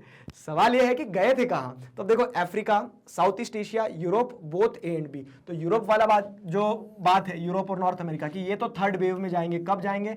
थर्ड वेव में हम डॉक्टर, इंजीनियर, सॉफ्टवेयर इंजीनियर हो गए, ठीक है, फिर उसके बाद में मैनेजमेंट कंसल्टेंट, उनके फॉर्म में जाएंगे। तो ये तो थर्ड वेव वाली बात हो जाएगी, यूरोप वाली। लेकिन अफ्रीका, साउथ ईस्ट एशिया जो है ना, तो इन रीजन्स में हम गए थे सेकंड वेव में as professional workers, artisans, traders की तरह, ठीक है। समझ में आया? ध्यान आया? मैंने पूरा रिकॉल करवा दिया है वो बॉक्स आपको। तो option D is the right answer for this question, ठीक है, option D is the right answer for this question. अगला सवाल देखिए, तो which one of the following towns is not located on a river bank? इनमें से कौन सा एक शहर नदी के किनारे पर स्थित नहीं है, ठीक है, नदी के किनारे पर स्थित नहीं है? आगरा, भोपाल, पटना, कोलकाता। तो अब जैसे देखोगे, आगरा यमुना, ठीक है, पटना गंगा, कोलकाता गंगा, भोपाल जो है ना, तो भोपाल नदी तो नहीं है, तालाब है, तालाब के किनारे पे या फिर तालाब के आजू बाजू बसा हुआ है, ठीक है। लेकिन भोपाल, यहाँ पे सवाल क्या पूछा है, ठीक है, तो भावनाओं में नहीं बहेंगे, यहाँ समझेंगे हम कि नदी के किनारे पे कौन सा है। तो आगरा, पटना, कोलकाता तो नदी के किनारे पे है। It is a landlocked country, landlocked कह सकते हैं, लैंडलॉक्ड सिटी। तो Bhopal is the right answer for this question, ठीक है, Bhopal is the right answer for this question. Clear हुआ? अगला सवाल, मतलब option B is the right answer. अगला सवाल ये रहा। अगला सवाल देखिए क्या है, which one of the following South Indian states has the highest groundwater utilization in percent of its total groundwater potential? मतलब कि टोटल ग्राउंड वाटर पोटेंशियल का सबसे ज्यादा ग्राउंड वाटर का इस्तेमाल कौन सा राज्य कर रहा है सदर्न स्टेट्स में? अगर बात की जाए तो जैसे क्या है, पंजाब और हरियाणा सबसे आगे हैं ग्राउंड वाटर यूटिलाइजेशन के टर्म्स में। लेकिन अब सदर्न स्टेट्स की बात करिए तो सदर्न स्टेट्स, चारों ही सदर्न स्टेट्स दिए गए। तो इन सभी स्टेट्स में जैसे देखोगे तो which one of the following southern states, ठीक है, South Indian state has the highest ground water utilisation in percent? तो यहां पे आ जाएगा Tamil Nadu. I guess Tamil Nadu should be the right answer. क्यों? क्योंकि जैसे आप वो टेबल को देखेंगे, बुक में रीड करेंगे, तो आपको मिलेगा कि ground water utilisation is very high in Punjab, Haryana, ठीक है, तमिलनाडु। तो Tamil Nadu is the right answer. Southern states में सबसे ज्यादा, क्योंकि पॉपुलेशन भी ज्यादा है, और पॉपुलेशन के साथ साथ में क्या है कि इंडस्ट्रियलाइजेशन वगैरह ये सारी चीजें उनको देखते हुए, तो Tamil Nadu is the right answer for this question. अगला सवाल, those factors which makes place of origin seem less attractive are known as? मतलब कोई प्लेस ऑफ ओरिजिन है, ठीक है, प्लेस ऑफ ओरिजिन में फॉर एग्जांपल क्या ले लिया आपने कि मान लीजिए कि आप एक शहर में पैदा हुए, ठीक है, वो शहर हो गया दिल्ली, ठीक है, फॉर एग्जांपल दिल्ली। अब क्या हो रहा है कि वहां पे पॉपुलेशन बढ़ रही है बहुत ज्यादा, वहां पे आप देखोगे पॉल्यूशन बहुत ज्यादा बढ़ रहा है, इस कारण से आप क्या चाह रहे हैं, आप दिल्ली छोड़ के जाना चाह रहे हैं, ठीक है। तो those factors which makes place of origin seem less attractive, ठीक है, तो लेस अट्रैक्टिव है मतलब क्या है कि some factors are pushing you out, तो वो क्या कहलाएंगे, पुश फैक्टर्स कहलाएंगे, ठीक है। तो option B push factors is the right answer for this question. अगला सवाल देखिए, which among the following creates discrimination and exclusions in the society? अच्छा क्वेश्चन है। मतलब आप देखेंगे कि सोसाइटी जो है, तो सोसाइटी जब मिलकर रह रहे हैं लोग, तो उसमें क्या आपको देखने को मिलता है कि कुछ चीजें होती है जो डिस्क्रिमिनेशन और एक्सक्लूजन क्रिएट कर देती है सोसाइटी में, कि सोसाइटी रूठी रूठी सी रहने लगती है, ठीक है। कम्युनल जो कंपोजिट कल्चर की हम बात कर रहे थे, क्रिएट होता है माइग्रेशन से, वो सारी चीजें। तो उसके अगेंस्ट में आपको ऐसे क्या फैक्टर देखने को मिल सकते हैं जिसके चलते सोसाइटी में डिस्क्रिमिनेशन और एक्सक्लूजन क्रिएट हो जाता है? तो biological differences, social institutions, schools, government. तो स्कूल्स तो साथ रहना सिखाती है, गवर्नमेंट भी प्रयास तो करती है कि साथ रह लो, लेकिन चुनाव आते जब अलग बात हो जाती है। बाकी सोशल इंस्टीट्यूशंस की अगर हम बात करें ना, तो due to the social institutions, जैसे क्या हो जाएगा, कास्ट। कास्ट क्या है, एक सोशल इंस्टीट्यूशन है। जेंडर क्या है, एक सोशल इंस्टीट्यूशन है, ठीक है। तो अच्छा बोलोगे सर जेंडर सोशल इंस्टीट्यूशन थोड़ी ना है, वो तो क्या है, वो तो एक तरह का बायोलॉजिकल वो है। तो बाबू अगर पॉलिटिकल साइंस पढ़ी 11th में मेरे साथ, तो आपको पता होगा कि सेक्स और जेंडर अलग अलग चीजें। सेक्स बायोलॉजिकल कंस्ट्रक्ट होता है और जेंडर जो होता है वो एक सोशल कंस्ट्रक्ट होता है। तो ये जो सोशल इंस्टीट्यूशंस होते हैं, they are creating discrimination and exclusion in the society. Option B, ठीक है, option B, option B, option B, हाँ, option B, social institutions is the right answer for this question. अगला सवाल, which of the following is a water harvesting structure? Water harvesting structure क्या है इनमें से?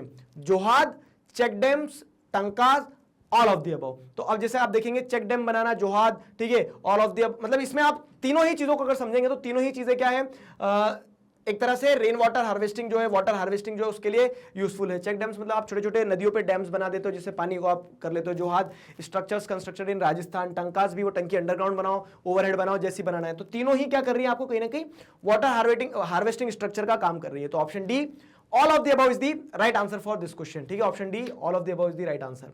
Again a factual question, देखो तो मैं आपको वही बता रहा था क्या कि कहीं कहीं आपको फैक्चुअल क्वेश्चंस याद करना पड़ेंगे। जैसे आपने पहला सेंसस कब हुआ याद करा, तो एक फैक्चुअल क्वेश्चन ये भी इंपॉर्टेंट हो जाता है बुक 2 में, इंडिया पीपल एंड इकोनॉमी में एक फैक्चुअल क्वेश्चन यह भी इंपॉर्टेंट हो जाता है क्या कि India's population as per 2011 census is, तो भारत की जनसंख्या किस हिसाब से 2011 की जनसंख्या, ठीक है, जनगणना के हिसाब से कितनी है?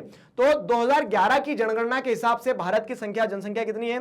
तो 1028 मिलियन 312, इतना तो बहुत हो गया, 3 तो जाएंगे नहीं, तो 1210, ठीक है। तो जैसे अगर आप देखेंगे तो 1210 1.2 billion is the right answer, ठीक है। तो 1210 is the right answer for this question, ठीक है। कब से पूछा? 2011। कुछ पुरानी बुक्स जिन बच्चों ने रखी होगी तो उनकी बुक में 2001 का दिया होगा, तो देखो फैक्चुअली करेक्ट रहना है यहाँ पे, ठीक है। मैं पहले भी पढ़ाते समय बताता हूं कि जहां पे डेटा आ रहा है तो डेटा हर साल, हर 5 साल में, हर 10 साल में क्या होता रहता है, अपग्रेड होता रहता है। तो वो डेटा जो लेटेस्ट बुक्स में रहता है उसका ध्यान रखना, ठीक है। कहां मिलेगी सर लेटेस्ट बुक? हमने तो पुरानी खरीदी थी, कोई बात नहीं, तो ऐसा नहीं कि नहीं खरीदने का बोल रहा हूं मैं। मोबाइल चला ही लेते हो ना, तो सीबीएसई की वेबसाइट पे जाना, वहां पीडीएफ रहता है, तो पीडीएफ अब जो लेटेस्ट पीडीएफ रहता है एनसीईआरटी का वो अपलोड होता है, ठीक है, तो वहां मिल जाया करेगी चीजें।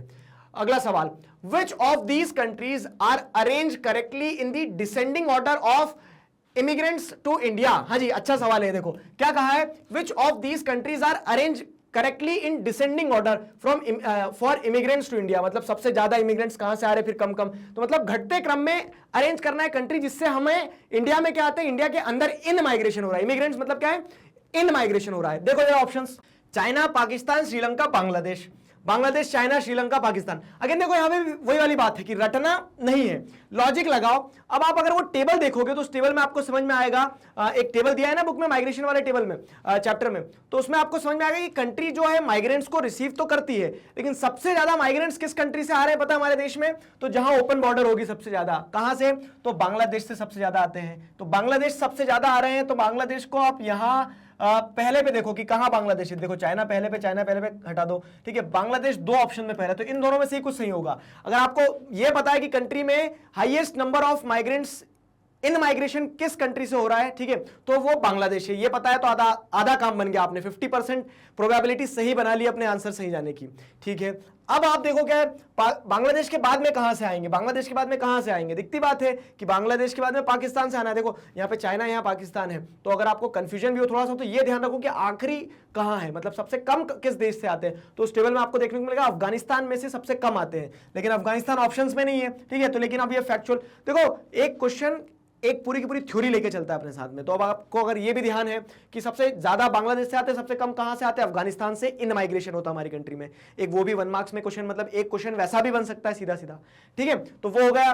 फिर उसके बाद अगर बात करी जाए तो बांग्लादेश के बाद में पाकिस्तान होगा या चाइना? पाकिस्तान होगा, तो पाकिस्तान होगा। पाकिस्तान के बाद में नेपाल है। नेपाल मतलब वो टेबल अगर देखोगे तो यहां नेपाल नहीं दिया है, ठीक है, नेपाल है। तो उस तरह से बांग्लादेश, पाकिस्तान, श्रीलंका और चाइना, श्रीलंका में रिलेटिवली ज्यादा आते हैं, श्रीलंका से पहले, और नेपाल भी आता है, ठीक है। तो ये नेबरिंग कंट्रीज है, जिन नेबरिंग कंट्रीज से क्या देखते हैं आप, इन माइग्रेशन होता है हमारी कंट्री में, ठीक है, इन माइग्रेशन होता है। तो option C is the right answer. ये वाला जो सीक्वेंस है, ठीक है, it is arrange correctly in the descending order, ठीक है, it is arrange correctly in the descending, घटते क्रम में। तो option C is the right answer for this question. अगला सवाल देखिए क्या है, Which one of the following states has the highest proportion of urban population in India according to 2011 census? 2011 के सेंसस के हिसाब से किस राज्य में सबसे ज्यादा अर्बन पॉपुलेशन है, ठीक है, किस राज्य में सबसे ज्यादा अर्बन पॉपुलेशन? तो यहां दिखती बात है गोवा, राज्य इतना बड़ा है कि शहर की तरह दिखता है पूरा, ठीक है। तो Goa is the right answer for this question, ठीक है। सीधा फैक्चुअल क्वेश्चन है, बाकी लॉजिक लगाओगे तो भी बनेगा। बड़े बड़े राज्य हैं तो दिखती बात है जब राज्य बड़े हो जाते हैं तो उसके अंदर क्या देखने को मिलता है आपको, जब स्टेट्स बड़े हो जाएंगे तो रूरल पॉपुलेशन भी रहेगी, लेकिन जब स्टेट एक छोटा स्टेट है और वो छोटा भी ऐसा है कि बहुत एडवांस्ड है, ठीक है, रिलेटिवली मॉडर्न स्टेट जिसे कहा जा सकता है, तो वो क्या है, गोवा, ठीक है। गोवा में क्या है, गोवा में आप 2011 1997 के सेंसस के हिसाब से देखोगे तो highest proportion of urban population देखने को मिल जाएगी, ठीक है, when we are talking about states, UTs को इंक्लूड नहीं किया है, तो Goa is the right answer. अगला सवाल क्या है, दी हरियाली प्रोग्राम, बताया था मैंने कि देखो ये ग्रे बार बार निकल रहा है, ये मोस्ट प्रोबेबल क्या हो जाते हैं, हाई प्रोबेबिलिटी एरियाज हो जाते हैं, तो हरियाली, नीरू मीरू, ये सारी चीजें। Hariyali program of central government is implemented by, central government ने, अच्छा क्वेश्चन है, इसमें फंसोगे, चलो आप सेलेक्ट कर लो, ठीक है। The Hariyali program of central government is implemented by gram panchayat, central government, state government, private participation. क्या लगता है आपको, what should be the right answer? तो यहां पे राइट आंसर होगा ग्राम पंचायत, ठीक है, ग्राम पंचायत होगा। जिन जिन बच्चों ने सेंट्रल गवर्नमेंट मन में आंसर लगा लिया था, ठीक है, तो आप सभी लोगों को अच्छी पीठ पे गुंदे पड़ना चाहिए। क्यों? देखो गलती, जल्दीबाजी यही तो कर रहे हो आप। क्या Hariyali program of central government is implemented by, तो वो प्रोग्राम जरूर सेंट्रल गवर्नमेंट का है, ठीक है, it is being funded by central government, ठीक है, सेंट्रल गवर्नमेंट क्या करती है, उसे पैसा लगाती है, सारी चीजें करती है। लेकिन जब बात आ जाती है किसकी, क्वेश्चन समझो क्या पूछ रहे हैं, इंप्लीमेंटेड बाय, उसे इंप्लीमेंट कौन कर रहा है, तो कह सकते हैं क्या कि विलेज पार्टिसिपेशन जो है, लोकल पार्टिसिपेशन, पब्लिक पार्टिसिपेशन की मदद से ग्राम पंचायत जो होती है लोकल लेवल पे इंप्लीमेंट करवाती है हरियाली प्रोग्राम को, ठीक है। तो option A is the right answer, समझ में आया? ऑप्शन नहीं मारूंगा, option A is the right answer for this question, ठीक है, option A is the right answer. अगला सवाल देखिए क्या है, dash migration contributes to the population growth in cities of India, dash migration contributes to the population growth in cities of India.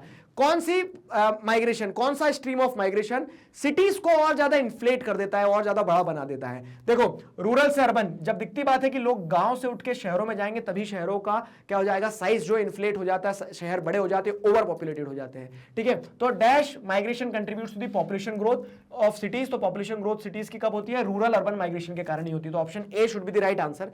लेकिन गलती ये मत करना कभी भी कि आपको शुरुआत वाला सही लग रहा है तो उसको सही लग रहा है तो उसको लगा दिया आंसर, पहले सारे ऑप्शन पढ़ना। रूरल से तो ठीक है नहीं होगा, अर्बन रूरल से तो सिटीज में से पॉपुलेशन कम हो जाएगी, अर्बन से कुछ होना नहीं है, ठीक है। तो रूरल अर्बन जो है, तो this is the most correct answer, ठीक है, this is the most close answer, option A is the right answer for this question, ठीक है, option A is the right answer.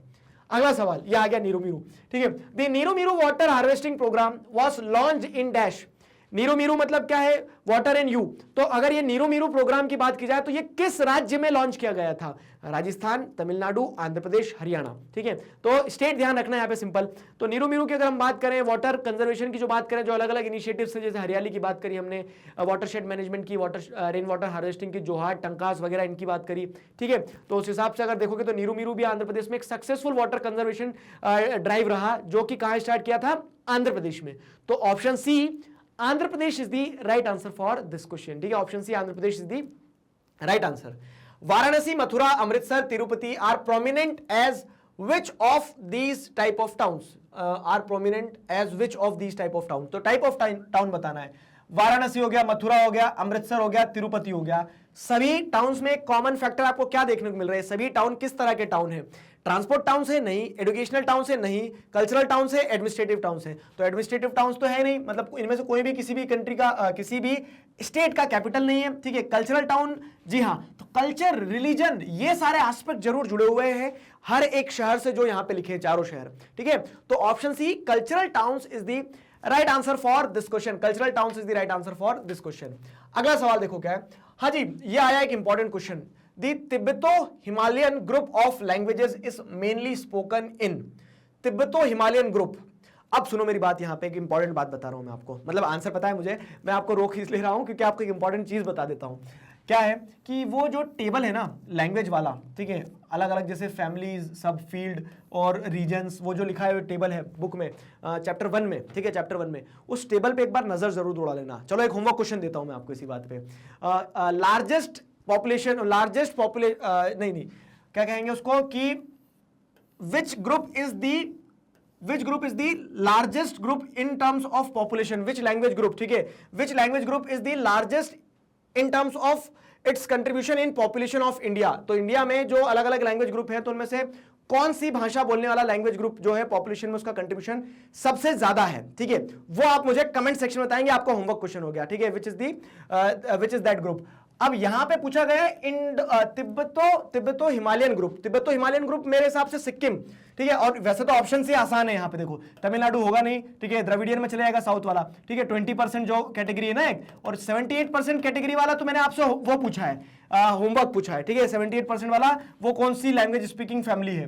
बाकी यहाँ तिब्बत तो हिमालयन सिक्किम का आएगा, ठीक है। तो जो सिक्किम अरुणाचल प्रदेश वाला रीजन है वहां पे रहते हैं, ठीक है। तो this languages are mainly spoken in Sikkim. तो option B Sikkim is the right answer for this question, ठीक है। Option B is the right answer. अगला सवाल देखिए क्या है, इन विच, सुनो मेरी बात एक बार और इस टॉपिक पे आ जाता हूं क्योंकि शायद इसके क्वेश्चन कम डले, लेकिन मैं अगेन बता रहा हूं कि कोना कोई भी नहीं छोड़ना है, तैयारी ऐसी करके चलो कि बस मतलब ऐसा होना चाहिए कि आप दोनों हाथ रख के बैठ जाओ, पूछ लो सवाल, ठीक है। और वो कब हो पाएगा, जब आप एक भी कोना नहीं छोड़ोगे। तो जो टेबल है ना, इस टेबल पे एक बार नजर जरूर दौड़ा लेना। नजर भी ये दौड़ा लेना कि कौन कौन सी फैमिली जो है कहां कहां पे एरियाज जो है, ठीक है। तो that language speaking group resides where, ठीक है, where is that language spoken, कहां बोली जाती है वह भाषा। इतनी चीजों का आप ध्यान रखिएगा, क्लियर है। आगे बढ़ते हैं, ये नहीं मिटेगा, ठीक है। अगला सवाल ये रहा, in which of these states of India males migrate mainly due to the marriage. हाँ जी, इंटरेस्टिंग था, मैंने जब पढ़ाते समय समझाया था, अच्छे से समझाया था कि देखिए कितनी सारी सोशल प्रॉब्लम को भी खत्म कर देगा। कि शादी होती है तो नॉर्मली होता है कि लड़की अपना घर छोड़ के जाती है, लड़के क्या। अब कुछ स्टेट्स ऐसे भी हैं और कुछ राज्य जो इसमें डोमिनेंटली आपको देखने को मिलता है कि जहां पे क्या होता है, males migrate mainly due to marriage, ठीक है। शादी हुई, शादी के कारण क्या है, मेल जो है वो माइग्रेट कर जाते हैं। तो बिहार, मेघालय, आसाम, महाराष्ट्र, कौन सा राज्य है, तो यहां पे Meghalaya, option B Meghalaya is the right answer for this question. Meghalaya is the right answer for this question, ठीक है। तो B Meghalaya is the right answer, लगा दे बी मेघालय, मेघालय है, ठीक है। तो मेघालय, नॉर्थ ईस्टर्न स्टेट्स में और भी स्टेट्स हैं लेकिन मेघालय प्रोमिनेंट है, तो Meghalaya is the right answer. अगला सवाल, एन आइसोलेटेड जोन और town growing up at some distance from the main city which is functionally linked with it, ठीक है। an isolated zone or town growing up at some distance from the main city, अच्छा ठीक है, which is functionally linked with, मतलब क्या है, एक यहाँ पे शहर है, इस शहर के बाजू में कोई आइसोलेटेड या फिर एक कह सकते हैं एक टाउन है जो कुछ डिस्टेंस पे मेन सिटी से, मेन सिटी ये है, ठीक है, which is functionally linked with it. तो मान लो लोग यहाँ से काम करने आ रहे हैं, धीरे धीरे क्या लोग यहाँ, महंगी जमीन थी तो यहाँ जाके घर बना के रहने लगे, और ये टाउन भी बड़ा हो रहा है, ये टाउन भी बड़ा हो रहा है, ये टाउन भी बड़ा हो रहा है, तो पूरा का पूरा क्या बन जाता है, एग्लोमेरेशन बन जाता है। तो सवाल ये है कि ये जो आइसोलेटेड जोन है, आइसोलेटेड टाउन है, ये टाउन क्या कहलाता है, ये सवाल है। आइसोलेटेड टाउन कहलाएगा, मेगा टाउन कहलाएगा, सैटेलाइट टाउन कहलाएगा, इंडस्ट्रियल टाउन कहलाएगा, ठीक है। The options are in front of you, the ball is in your court, answer दो जरा इसका, दिमाग लगाओ। तो the right answer should be satellite towns, ठीक है। सैटेलाइट टाउन्स, मुंबई, तो मुंबई का ठाणे क्या हो गया, सैटेलाइट टाउन हो गया, मतलब ठाणे मुंबई के लिए। गुरुग्राम, ठीक है, गुरुग्राम की बात कर लो, गाजियाबाद की बात कर लो, नोएडा की बात कर लो, ये सारे क्या हो गए, ये सैटेलाइट टाउन हो गए ऑफ दिल्ली, ठीक है। मेन सिटी क्या है, दिल्ली है, ध्यान रहेगा ना। तो ऐसे ही कुछ सैटेलाइट टाउन्स होते हैं। अगला, आगे बढ़े, अगला सवाल देखिए क्या है, an urban centre with population more than 5 million. हाँ जी, जो मैंने आपको स्टार्टिंग में एक सवाल आया था तब बताया था कि ये ध्यान रखना कि 1 लाख से कम था तो आपने टाउन बोल दिया, ठीक है, 1 लाख से कम था तो टाउन बोल दिया।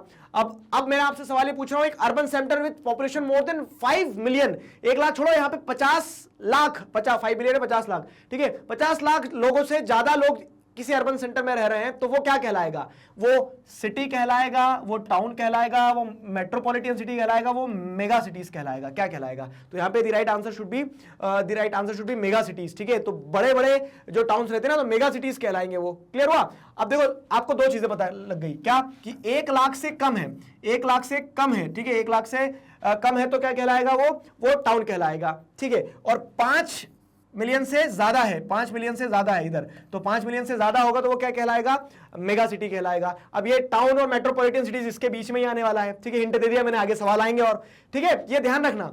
चलो तो आगे बढ़े, अगला सवाल देखिए क्या है। अगला सवाल ये रहा, असर्शन रीजन आ गए अब, ठीक है, बहुत देर बाद आए, शायद आगे पहले ही आया असर्शन रीजन। असर्शन रीजन को अच्छे से सॉल्व करना। India has to take quick steps to make policies and laws for conservation of water resources. Ninja technique हमारी वही है कि पहले आप असर्शन देखेंगे कि इज इट राइट और नॉट, ठीक है, एक स्टेप आगे बढ़ेंगे। असर्शन देख लिया कि India has to take quick steps and make policies and laws for conservation of water resources. Reason क्या है? रीजन है the per capita availability of water is declining due to increasing population and existing resources are getting polluted. ठीक है, तो assertion सही है, the per capita availability of water is declining due to the increasing population and existing resources are getting polluted, तो ये भी सही है। ठीक है, और इसीलिए हमें क्या करना पड़ेगा, क्विक स्टेप्स लेना पड़ेगा, क्योंकि पर कैपिटा अवेलेबिलिटी रिड्यूस हो रही। तो both A and R are true and R is correctly explaining the assertion. ठीक है, reason is correctly explaining the assertion, तो both A and R true and R is the correct explanation of A. Option A is the right answer. अगला सवाल, which among these is a benefit of using means of irrigation in agriculture? अच्छा सवाल है ये भी। ठीक है, मतलब सवाल सारे अच्छे, अगर आपने पढ़ा है तो सब अच्छे भी लगेंगे और सॉल्व करने में मजा आएगा। मतलब ये रहता है ना कि आप अगर प्रिपेयर्ड हो तो आपको फाइट खेलने में मजा आएगा, प्रिपेयर्ड नहीं हो आप तो डिले डाले बैठे हो तो फिर तो मार पड़ने वाली है, वाली चीज है। तो अब यहां जैसे देखें तो which among these is a benefit of using means of irrigation in agriculture? Multiple cropping, mixed cropping, intercropping, crop rotation. तो देखो यहां पे क्या है, benefit of using means of irrigation. जब आप मींस ऑफ इरिगेशन का इस्तेमाल करोगे तो उसका बेनिफिट क्या मिलेगा आपको? आप मल्टीपल क्रॉप्स ग्रो कर पाएंगे। आप खारिफ सीजन में तो क्रॉप्स ग्रो कर ही रहे हैं, राबी सीजन में भी क्रॉप लोगे, जेड सीजन में भी क्रॉप लोगे, तो इस तरह से क्या आप मल्टीपल क्रॉप्स ग्रो कर पाएंगे। क्यों? यू हैव दी आर्टिफिशियल या फिर you have the means of irrigation. Artificial नहीं रहेगा, you have the means of irrigation, तो उसके चलते क्या है कि आप मल्टीपल क्रॉप्स ले पाओगे। तो option A multiple cropping is the right answer for this question. समझ में आया? ठीक है, इजी। अब आगे बढ़ते हैं, अगला सवाल देखिए क्या है। Which of the following statement या फिर स्टेट मतलब एक स्टेटमेंट या फिर स्टेटमेंट इज या फिर आर ट्रू। ठीक है, मतलब एक या एक से सही भी हो सकता है। India accounts for 4% of world's water resources. सही है गलत है? सोचो। सही है। ठीक है, agriculture accounts for 92% of ground water utilisation in India. तो ground water utilization, water chapter वाला, वाटर रिसोर्सेज वाला जो चैप्टर है, तो उसमें जैसे आपने देखा होगा दो पाई चार्ट बने हैं। ठीक है, दो पाई चार्ट में क्या बताया गया है कि सरफेस वाटर का इस्तेमाल भी सबसे ज्यादा एग्रीकल्चर में होता है और ग्राउंड वाटर का भी। अब बात बस यहां फंसी कि परसेंट 92 ही है क्या? जी हाँ 92 है। ठीक है, मैं कंफर्म कर देता हूं। मतलब फैक्ट्स थोड़े से याद करना पड़ेंगे। 92 इज द राइट आंसर। मतलब फैक्ट्स उसमें क्या है, बहुत ज्यादा नहीं है। जैसे 4% क्या है वर्ल्ड का वाटर रिसोर्सेज का शेयर है हमारे पास, 2.45% कुछ वर्ल्ड का टोटल ज्योग्राफिकल एरिया है। ठीक है, वर्ल्ड की पॉपुलेशन की बात करें तो कुछ 16 या 19% वर्ल्ड की टोटल पॉपुलेशन है, तो त्राही त्राही तो रहेगी इंडिया में, दिखती बात है। Overuse of groundwater resources has led to depletion of groundwater in certain states. This is absolutely a correct statement. तो 1, 2, 3, ठीक है, तीनों ही क्या है? सही है। तो यहां पे कोड्स में देखेंगे तो 1, 2, 3 option B. Option B should be the right answer. लगाया था? Very good. ठीक है, ऑप्शन बी अगर लगा लिया था तीनों स्टेटमेंट पढ़ के तो बहुत बढ़िया। Option B is the right answer. अगला सवाल देखिए क्या है। Which of these state union territory has the lowest population density in India? ठीक है, lowest population density इंडिया में किस स्टेट में देखने को मिलेगी?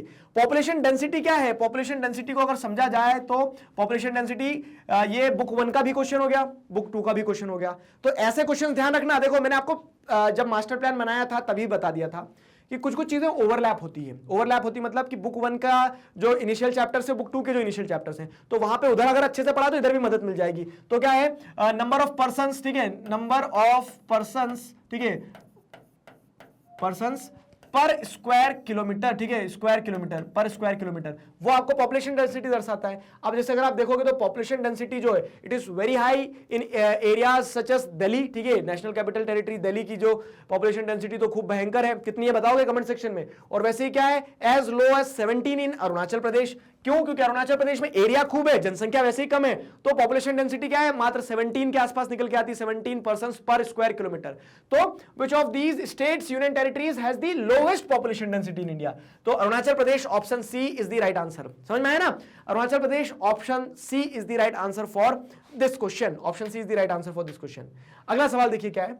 Out of the total population of India what percentage of population lives in urban area?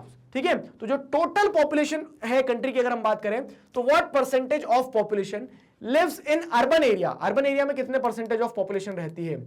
Urban area में कितने परसेंटेज ऑफ पॉपुलेशन रहती है? यही वो जो बात कर रहा था कि फैक्ट है। तो 13%। ठीक है, 13% is the right answer. To be more precise, जैसे ये तो 2011 के हिसाब की बात कर रहे हैं, अभी आप देखोगे तो बढ़ गया है प्रोपोर्शन और। ठीक है, तो 13% of the total population of country resides in urban areas. ठीक है, तो यहां पे 31 is the right answer for this question. Option D is the right answer. ठीक है, 31%। क्लियर हुआ? 30 निकल गया था शायद अभी। क्लियर? आगे बढ़ते हैं। अब देखिए क्या है। तो what is the most common reasons for male migration in India. अब देखो इस तरह के क्वेश्चन के लिए अभी जो हमारी एमसीक्यू सीरीज वाला जो है, मतलब मोस्ट इंपॉर्टेंट वाले जो मैंने आपको बुक 1 बुक 2 के बताए, तो उसमें बहुत ज्यादा क्वेश्चन मैंने ग्राफ के, बहुत ज्यादा क्वेश्चन पैसेज के, बहुत ज्यादा क्वेश्चन मैप के नहीं डाले। क्यों? क्योंकि जिस दिन हम मैराथन सेशन लेंगे, मतलब कि एग्जाम से एक दिन पहले 8 तारीख को जो हमारा मैराथन सेशन है ना, तो उस मैराथन सेशन वाले दिन हम क्या करेंगे, ये सारे क्वेश्चन भी डाल लेंगे, बहुत सारे और। ठीक है, तो मैं उम्मीद करता हूं आप ये यहां पे तो देखते चलो। तो what is the most common reasons for male migration in India? तो मेल माइग्रेशन के लिए क्या रीजन होगा? अब ये ग्राफ को देखो जरा, मतलब ये पाई चार्ट को देखो, तो मेल माइग्रेशन, अब मतलब ऐसा यहां पे मेल फीमेल का तो बताया नहीं कुछ, हम तो माइग्रेशन मतलब बिना उसको देखे भी बन सकता है ये वाला। Marriage, move after birth, education, work and employment. तो एजुकेशन, वर्क एंड एम्प्लॉयमेंट तो most of the time D. Work and employment जो है ना, वर्क और एम्प्लॉयमेंट जो है, वर्क और एम्प्लॉयमेंट के कारण ज्यादा माइग्रेशन होता है। देखो 38% माइग्रेशन हो रहा है वर्क और एम्प्लॉयमेंट के कारण। ठीक है, तो option D is the right answer for this question, work and employment. ठीक है, अगला सवाल, D is the right answer. अगला सवाल देखिए, what percentage of male population migrates with household? ठीक है, हाउसहोल्ड की अगर बात करें तो कितने परसेंट जो है, ठीक है, what percent of male population migrates with household? ठीक है, migrate, move with household, move with household मतलब ये वाला, मूव विथ हाउसहोल्ड मतलब ये वाला 25 इज द राइट आंसर। ठीक है, 25 is the right answer, 25 is the right answer. 25 लगा दे तो 25 दिया, option C is the right answer. मतलब यहां तो सिंपल है, पाई चार्ट देखो, पढ़ो, जो सही लग रहा है लगाओ, मतलब एनालाइज करने वाली चीज है ये। एक तरह से फ्री वाले क्वेश्चन है, ठीक है, फ्री वाले क्वेश्चन है। तो जो आपका सेक्शन सी रहेगा, तो मैं पूरी उम्मीद कर रहा हूं कि उसमें आप पूरे के पूरे क्वेश्चन सही करके आओगे, 12 के 12 क्वेश्चन सही करके आओगे ना? ठीक है, तो वहां पे अच्छे से करना अटेम्प्ट। अगला सवाल देखिए क्या है, what ratio of male students migrate for educational purpose? अच्छा, ये मेल के ही स्पेसिफिक में दिया है, मतलब तो एजुकेशनल पर्पस के लिए What ratio of male students migrate for educational purpose? Educational purpose मतलब ये वाली जाली, ठीक है, ये वाली जाली यानी कहाँ मिल रही है, ये वाली जाली मिल रही है ये। ठीक है, तो रेशियो 100 के प्रोपोर्शन में दिया है, तो 100 के प्रोपोर्शन में देखो ऐसे इजी फिगर आ जाते तो मुझे बड़ा कॉन्फिडेंट फील होता है कि मैं मैथ्स कर सकता हूँ। 3:50 हो जाएगा, सही कह रहा ना?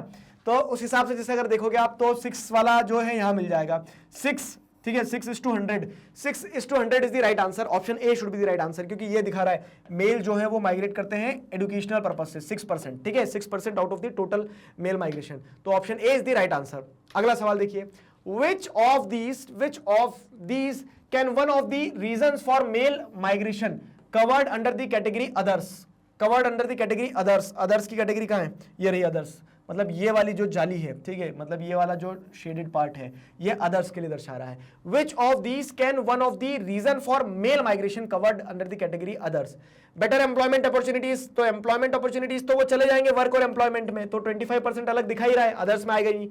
फैमिली रीजंस मतलब ये हो तो गया मूव विथ हाउसहोल्ड, तो मूव विथ हाउसहोल्ड में दिख रहा है एक बड़ा परसेंटेज ये वाला 25% मूव विथ हाउसहोल्ड। ठीक है, तो ये भी हटा दो आप इसमें से। फिर क्या है, फिर क्या बच रहा है, अदर्स के इन्वायरमेंटल डिग्रेडेशन और मैरिज, तो मैरिज में भी दिखा रहे हैं कि मेल माइग्रेशन मैरिज में मात्र 2% है। ठीक है, फीमेल माइग्रेशन बहुत ज्यादा है और मेल माइग्रेशन मैरिज के कारण मात्र 2% है, लेकिन मतलब घर जवाई सिर्फ 2% जा रहे हैं। ठीक है, बाकी अगर बात की जाए इन्वायरमेंटल डिग्रेडेशन, तो अदर्स की जो कैटेगरी है ये वाली 16% जो अदर रीजन के कारण मेल माइग्रेट करे, तो उसमें इन्वायरमेंटल डिग्रेडेशन एक रीजन हो सकता है। Option C is the right answer for this question. आया समझ में? तो सिंपल अच्छे क्वेश्चन लगे मुझे, बने आपसे, मुझे अच्छे क्वेश्चन लगे यहाँ पे। चलो, तो ये चारों क्वेश्चन आसान थे, जो इस तरह से क्या है graph based picture based question आएंगे तो उनको बनना चाहिए। क्लियर है? अब सवाल क्या है देखो, it is the act of living one's own country to settle into another country, मतलब आप अपना देश छोड़ के जा रहे हैं। आउट माइग्रेशन, आउट माइग्रेशन मतलब एमिग्रेशन। ठीक है, आउट माइग्रेशन यानी एमिग्रेशन होता है, तो आउट माइग्रेशन के लिए एमिग्रेशन, इमिग्रेशन, एमिग्रेशन, इन मतलब in migration, out migration, push factor, pull factor, इस पे पॉसिबिलिटी ज्यादा है, तो इसलिए देख रहे हो आप रिपीटेटिव क्वेश्चंस आ रहे हैं। Option A is the right answer for this question. अगला सवाल देखिए, arrange the following states in the decreasing order in terms of their population density. Population density की अगर बात की जाए तो डिक्रीजिंग ऑर्डर में अरेंज करना है। पॉपुलेशन डेंसिटी मतलब यहां पे वही बात है कि जो घनत्व है किस चीज का, जनसंख्या का, कि कितने लोग रह रहे हैं पर स्क्वायर किलोमीटर के एरिया में, तो उसको आप घटते क्रम में फिर से जमाइए एक बार। तो सबसे ज्यादा पॉपुलेशन डेंसिटी कहां है? सबसे ज्यादा पॉपुलेशन डेंसिटी बिहार में है, ठीक है। तो सबसे ज्यादा पॉपुलेशन डेंसिटी हमारी कंट्री की किस स्टेट में? बिहार में। और सबसे कम पॉपुलेशन डेंसिटी अरुणाचल प्रदेश। तो सबसे ज्यादा सबसे कम तो ध्यान रखना, तो इस तरह के सवालों में आसानी मिल जाएगी। अब अरुणाचल प्रदेश इधर तो कोई है नहीं, अब अरुणाचल प्रदेश नहीं हो तो क्या हुआ, लेकिन जिसमें बिहार आखिरी में आएगा तो उन्हें तो काट ही देंगे क्योंकि ये सबसे ज्यादा वाले हैं, ठीक है। तो बिहार सबसे पहले आगे 2 ऑप्शन में है, बिहार के बाद उत्तर प्रदेश दिया, वेस्ट बंगाल दिया है। तो देखो उत्तर प्रदेश में कंट्री में सबसे ज्यादा पॉपुलेशन है नंबर्स में, मतलब पैसे नहीं ऐसे नंबर में, ठीक है। तो उत्तर प्रदेश में क्या है, पॉपुलेशन जो है नंबर्स में सबसे ज्यादा है, लेकिन बात क्या हो रही है पॉपुलेशन डेंसिटी की। तो उत्तर प्रदेश का एरिया भी तो बड़ा है ना, तो पॉपुलेशन डेंसिटी कम हो जाती है। लेकिन वेस्ट बंगाल जो है, तो बिहार सबसे ज्यादा डेंसली पॉपुलेटेड स्टेट में आ जाएगा, बिहार के बाद में पॉपुलेशन डेंसिटी वेस्ट बंगाल की ज्यादा और फिर उत्तर प्रदेश आएगा, ठीक है। तो ये सीक्वेंस होगा, ऑप्शन डी वाला सीक्वेंस होगा। लगाया लॉजिक, लॉजिक लगा के देखो, मुझे याद नहीं है कि किस कौन कौन सी सीक्वेंस पे है, लेकिन आप लॉजिक लगा के करोगे ना, तो ये भी पता है कि आपको भी याद नहीं है, लेकिन लॉजिक लगा के करोगे बनेंगे ऐसे क्वेश्चन। तो option D is the right answer. अगला सवाल, which of these is true about rural settlements? Rural settlements के बारे में कौन सा वाक्य सही है? They are sparsely populated. हाँ, जनसंख्या कम होती है, इसी कारण से क्या स्पार्सली पॉपुलेटेड होते हैं, सही बात है। Population of rural settlement is engaged in secondary activities. तो जो रूरल सेटलमेंट के लोग होते हैं, they are engaged in secondary activities, question mark नहीं भैया, प्राइमरी एक्टिविटीज में एंगेज होते हैं ना वो। अधिकतर लोग क्या होते हैं जो रूरल सेटलमेंट वाले हैं, वो प्राइमरी एक्टिविटीज में एंगेज होंगे, टाउन्स वगैरह में, इंडस्ट्रियल टाउन में सेकेंडरी एक्टिविटीज में एंगेज होंगे। तो ये स्टेटमेंट हो गया गलत। फिर क्या है, the rural settlements provide raw material to occupation in the urban settlements. जी हाँ, रूरल एरियाज से प्राइमरी सेक्टर से काम करते हैं, वो गेहूं पहुंचाते हैं, और अर्बन एरियाज में जो कह सकते हैं बिस्किट की फैक्ट्री है, तो वो गेहूं से वहां बिस्किट बनता है, सिंपल। तो इस तरह से ये एक तरह से क्या करते हैं, सेकेंडरी सेक्टर को सपोर्ट करता है, सही बात है। तो 1 2 3 में से सेकंड गलत हो गया, 1 और 3 हमें करेक्ट ही पता करना है ना। एक चीज ध्यान रखना, मैं फिर से दोहरा रहा हूं, क्या कि ये जो स्टेटमेंट्स पढ़ो तो ट्रू, ठीक है, नॉट ट्रू, करेक्ट, इनकरेक्ट, ये अच्छे से पढ़ लेना क्योंकि ये ब्लफ वर्ड्स होते हैं, ठीक है। तो यहां पे आप जैसे देखेंगे तो 1 and 3 कहां मिल गया आपको, 1 and 3 मिल गया बी में। Option B is absolutely the correct option, ठीक है। तो option B is the right answer. अगला सवाल देखिए क्या है, तेहरी डैम आंदोलन is mainly concerned with the state of. Tehri dam आंदोलन जो है, तो it is mainly concerned with which of the state. Tehri dam किस स्टेट से जुड़ा हुआ है? तेहरी डैम का उत्तराखंड में, ठीक है। तो तेहरी डैम उत्तराखंड में, उत्तराखंड से जुड़ा होगा, दिखती बात है। Option A is the right answer for this question. मिला, option A is the right answer. In the 1970s, there was a steady outflow of skilled and semi-skilled labor from India to in the wake of oil boom, ठीक है। From India to where, ठीक है, from India to where, ये question हो गया। इन दी wake of oil boom, मतलब क्या है कि जब तेल के कुएं मिलना चालू हुए ना, तो इंडिया से बहुत सारे लोग माइग्रेट करके गए, ठीक है। बहुत सारे स्किल्ड भी, जैसे कोई पेट्रोलियम इंजीनियरिंग करा हुआ था तो वो भी भाग भाग के जाएगा, और सेमी स्किल्ड भी लेबर की तरह भी गए, ठीक है। इन 1970s ये फिनोमेना 1970s में देखने को मिला। तो सवाल ये नहीं है कि लोग तेल के लिए गए, किस लिए गए, सवाल ये है कि किन देशों में गए। Labour from India to where, ठीक है, इंडिया टू वेयर, कहां गए? South America, West Asia, South East Asia, Europe. तो देखो यूरोप में तो कोई तेल वेल नहीं मिला था, साउथ ईस्ट एशिया में तो गए नहीं थे, बचा साउथ अमेरिका और वेस्ट एशिया। तो नो डाउट वेस्ट एशिया में, जैसे अगर आप देखेंगे तो दुबई वगैरह, कुवैत, इधर गए थे लोग, वेस्ट एशिया, ठीक है। अगेन क्वेश्चन कहां से आया, तो वही डायस्पोरा वाला बॉक्स जो देखा है, तो अलग अलग जो वेव ऑफ माइग्रेशन थे, तो उसी से क्वेश्चन बन गया, ठीक है, उसी से क्वेश्चन बन गया। छोड़ा ना मत उस डब्बे को अगर छोड़ा है तो यहाँ पे option B is the right answer for this question. Option B is the right answer, option B is the right answer for this question. अगला सवाल असर्शन रीजन आया। निंजा टेक्निक हमारी वही है। देखो असर्शन रीजन आते से मेरी अगर याद आ जा रही है आपको कि सर ने 3 स्टेप की निंजा टेक्निक बताई है, मतलब आप असर्शन रीजन गलत करके नहीं आओगे, मुझे कॉन्फिडेंस है आप पे। देखिए क्या है, irrigation is needed in India because of spatio temporal variability in rainfall in the country. सही बात है, over the space and time, ठीक है, स्पेस एंड टाइम दोनों ही कारण से क्या होता है, वेरिएबिलिटी देखने को मिलती है रेनफॉल में, और इसी के चलते हमें इरिगेशन पे रिलाई करना पड़ता है। सही बात है, ठीक है, कथन एकदम सत्य है, ठीक, असर्शन इज करेक्ट। रीजन की बात करें अगर, तो agriculture accounts for 92% of ground water utilisation in India. अभी देखा था ये बात भी सही है, ठीक है। अब क्या है, स्टेप 1 असर्शन सही, स्टेप 2 रीजन सही है। अब बारी आती है चेक करो कि क्या रीजन करेक्ट एक्सप्लेनेशन है असर्शन का। तो देखिए, irrigation is needed in India because of spatio temporal variability in rainfall in country, because agriculture account for 92, नहीं तो ये जमा नहीं, ठीक है, मतलब ये अपने आप में स्टेटमेंट सही है, बट ये स्टेटमेंट का सुर और ताल असर्शन को करेक्टली एक्सप्लेन करने में नहीं बैठ रहा है, ठीक है। तो assertion and reason are true but reason is not the correct explanation of assertion, मतलब ऑप्शन बी होना चाहिए, ठीक है। अब सुनो मेरी बात, एक अच्छी बात बताता हूं मैं कि क्या हो रहा है कि ये कोड्स मैंने ऐसे जमा दिए कि पहले A and R are true and R is the correct explanation हो गया, फिर both A and R are true and R is not the correct explanation हो गया, ठीक है, और A is true R is false हो गया, A is false R is true हो गया। लेकिन जरूरी नहीं कि एग्जाम में भी ऐसे ही कोड आए, क्यों? क्योंकि सैंपल पेपर में देखोगे तो उल्टा आया था, मतलब ये दो कोड को ऊपर कर दिए। तो एबीसीडी आंख बंद करके मत लगाना, पढ़ लेना उन्हें अच्छे से, ठीक है। तो यहां पे ये बात सही बैठ रही है कि both A and R are true and R is the correct explanation of A, तो option B is the right answer. अगला सवाल, which of these is are positive effects of migration? Which of these is are positive effects of migration? Positive effect क्या है migration के?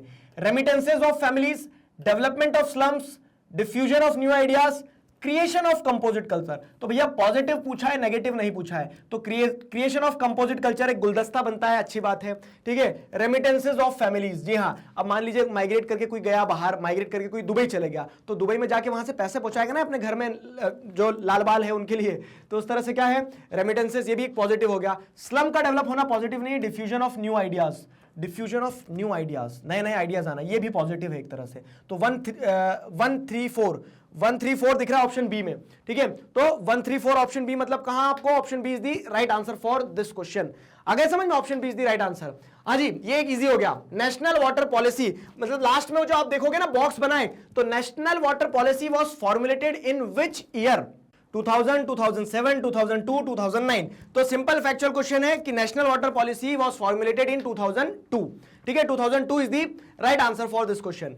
अगला सवाल देखिए, rooftop rain water harvesting is a technique to recharge, ठीक है। रूफटॉप रेन वाटर हार्वेस्टिंग जो है एक टेक्निक है, ठीक है, किस चीज को रिचार्ज करने के लिए? तो रूफटॉप रेन वाटर हार्वेस्टिंग जो है, तो आप छत के ऊपर क्या करते हैं, छत के ऊपर पानी को स्टोर कर लेते हैं। देखो not so good in drawing, ठीक है, तो एक छत जो रहेगा, तो इस छत के ऊपर जो पानी गिरेगा, तो उस पानी को फिर आप पाइप के सहारे कहां लाओगे, नीचे लाओगे। तो नीचे लाके पानी क्या करेगा, अल्टीमेटली ये जो ग्राउंड वाटर इसी को रिचार्ज करेगा ना।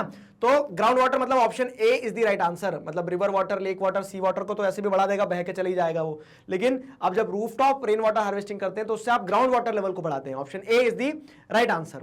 अब क्या है, adolescent population is vulnerable to which of the following, ठीक है, डेलिक्वेंसीज, ठीक है, drug abuse, alcoholism, all of these. क्या लगता है आपको? तो जो एडोलेसेंट पॉपुलेशन को बचाने की, एडोलेसेंट पॉपुलेशन के ऊपर जो पॉलिसीज वगैरह बनी है, ईयर बताना कौन सा है, ठीक है। तो नेशनल यूथ पॉलिसी की जो बात करते हैं हम, तो adolescent population is vulnerable to which of the following. तो डेलिक्वेंसीज, अपराध जो माइनर्स के द्वारा किए जाते हैं, डेलिक्वेंसीज वो होता है, ठीक है। कुछ बच्चे सोच रहे होंगे ये क्या चीज है, तो एनसीईआरटी में ही है, मैंने पढ़ाया था जब समझाया भी था। ड्रग अब्यूज को भी they are vulnerable to drug abuse. Alcoholism, ठीक है, कि यार मेरे दोस्त तो पी रहे, एक बार चख के देख लेता हूँ, ठीक है, वो चख के देखने में फिर चखता रह जाता है आदमी, फिर चखना मांगने लगता है, ठीक है। This is these are the problems, ठीक है, talking very serious on a very serious note, तो these are the problems which adolescent population is vulnerable to, fine। तो यहाँ पे all of these should be the right answer, option D is the right answer, ठीक है। अगला सवाल क्या है, which one of the following states had the highest proportion of urban population in India according to 2001 census। अब देखो इसमें कुछ क्वेश्चन 2001 वाले भी है, 2011 वाले भी है, तो जैसा सिर होगा वैसा तिलक कर देना आप, ठीक है। तो उस हिसाब से डेटा को समझ लेना, और वैसे फैक्चुअल क्वेश्चन बहुत ज्यादा पूछे नहीं जाएंगे, आई फील दिस, ठीक। अब सवाल क्या है देखिए, which one of the following states had the highest proportion of the urban population in India according to the 2001 census। 2001 के सेंसस के हिसाब से देखोगे तो अर्बन, अरे ये क्वेश्चन रिपीट हुआ है, Goa is the right answer. वही तो मैं कह रहा हूं, मैं पढ़ रहा हूं, मैं सोचो कुछ नई चीज आएगी उसमें, Goa is the right answer. अगला सवाल, cities accommodating population between 1 million and 5 million are known as metropolitan cities, ठीक है। तो वो सिटीज जिसमें पॉपुलेशन क्या होती है, अकोमोडेट होती है 1 मिलियन से 5 मिलियन के बीच में। लाओ एक और काम हो गया, मेगा सिटीज आपको पता था, ये क्या हो गया आपके लिए, मेट्रोपॉलिटन सिटीज का भी काम आसान हो गया। तो cities accommodating population between 1 million and 5 million are known as metropolitan cities. सही है गलत है? सही है। Majority of metropolitan cities are mega cities, ठीक है। तो अब क्या होगा कि हाँ सर सब सही है, अच्छी वाइब सारी, ये भी सही हो जाएगा, नहीं पढ़ो अच्छे से समझो। ये क्या कह रहे हैं, मेजोरिटी ऑफ मेट्रोपॉलिटन्स। मेट्रोपॉलिटन्स मतलब क्या हो गया कि 1 मिलियन से, ठीक है, 1 मिलियन से कहां तक 5 मिलियन के बीच की सिटीज को आप मेट्रोपॉलिटन सिटीज कहेंगे, ठीक है। तो majority of metropolitan cities are mega cities. नहीं, मेट्रोपॉलिटन सिटीज तो इसी कैटेगरी के अंदर रह गई है, मेट्रोपॉलिटन, ठीक है। मेट्रो यही चलती रह जाएगी, लेकिन जब वो 5 मिलियन से प्लस होगी ना तभी तो वो मेगा सिटी बनेगा। तो हर मेट्रोपॉलिटन सिटी मेगा सिटी हो ऐसा जरूरी नहीं है ना, हर नहीं लिखा तो भी majority of the metropolitan city should be mega cities, कहां लिखा है ऐसा? ऐसा नहीं होता है। तो ऑप्शन मतलब ये जो आर है ये गलत है, आर गलत है मतलब आपने एक स्टेप जो निंजा टेक्निक की हमारी थी वो तो सही गई, दूसरी गलत हो गई। मतलब क्या है कि यहां पे ये दोनों हटा के आप इस पे आ जाओ डायरेक्ट कि A is true but R is false, ठीक है, A is true but R is false. Option C should be the right answer for this question. समझ में आया? Option C should be the right answer for this question. अगला सवाल देखिए क्या है, अगला सवाल ये रहा, Indian diaspora has been playing an important role in development of countries to which they have migrated, ठीक है। तो अब यहां पे क्या है कि Indian diaspora has been playing an important role in development of countries to which they have migrated. सही बात है, बिल्कुल सही है कि इंडियन डायस्पोरा को आप देखो जरा, ट्विटर के ऊपर बैठ गए, गूगल के ऊपर बैठ गए, पेप्सी के ऊपर बैठ गए, तो सब जगह आपको सीईओ कौन दिख रहे हैं? इंडियंस दिख रहे हैं। तो Indian diaspora is playing a very important role, ठीक है। Indian diaspora has been playing an important role in development of countries to which they have migrated. Absolutely the correct statement, ठीक है। तो एब्सोल्युटली जब ए करेक्ट है तो क्या हो जाएगा कि एक स्टेप आपने पार कर ली। दूसरा क्या है, after the liberalisation in 1990s there has been knowledge based emigration, emigration मतलब out migration from India to countries such as USA and Canada. This statement is also right, ठीक है। थर्ड वेव ऑफ माइग्रेशन जो हुआ ना, तो knowledge based emigration, out migration देखने को मिला इंडिया से, कहां? जैसे यूएसए कनाडा में। और इसी कारण से क्या है, देखो दोनों एक ही साथ सुर ताल में जा रहे हैं। क्या? Indian diaspora has been playing an important role in the development of countries to which they are migrated because after 1990s, ठीक है, देखो सही जा रहा है statement, after 1990s there has been knowledge based emigration, and when there will be a knowledge based emigration, for sure the people will play an important role in the development of countries to which they have migrated. आगे समझ में, देखो जम गई ना पूरी कहानी।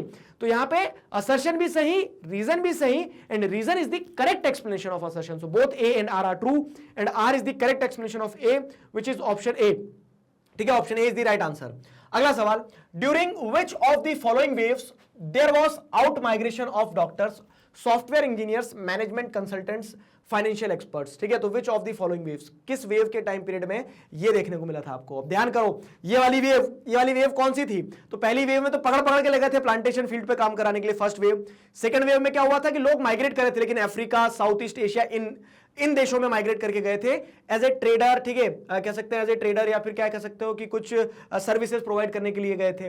लेकिन थर्ड वेव जो knowledge based wave of migration देखने को मिला, ठीक है, तो थर्ड वेव जो था ना उसमें हमारा क्या गया, ब्रेन ड्रेन हुआ है, ठीक है। ब्रेन ड्रेन की थ्योरी समझते हो कि हमारे जो कह सकते हैं ब्लू माइंड्स हैं एक तरह से, मतलब जो कह सकते हैं ना जो एक्सपर्ट्स हैं एकदम, वो देश में रहना नहीं चाहते, देश से बाहर चले जाते क्योंकि उन्हें पैसा वहां ज्यादा मिल जाता है। तो ये नॉलेज बेस्ड माइग्रेशन जो है वो कब हुआ? थर्ड वेव में हुआ। Option C, third wave is the right answer for this question, ठीक है।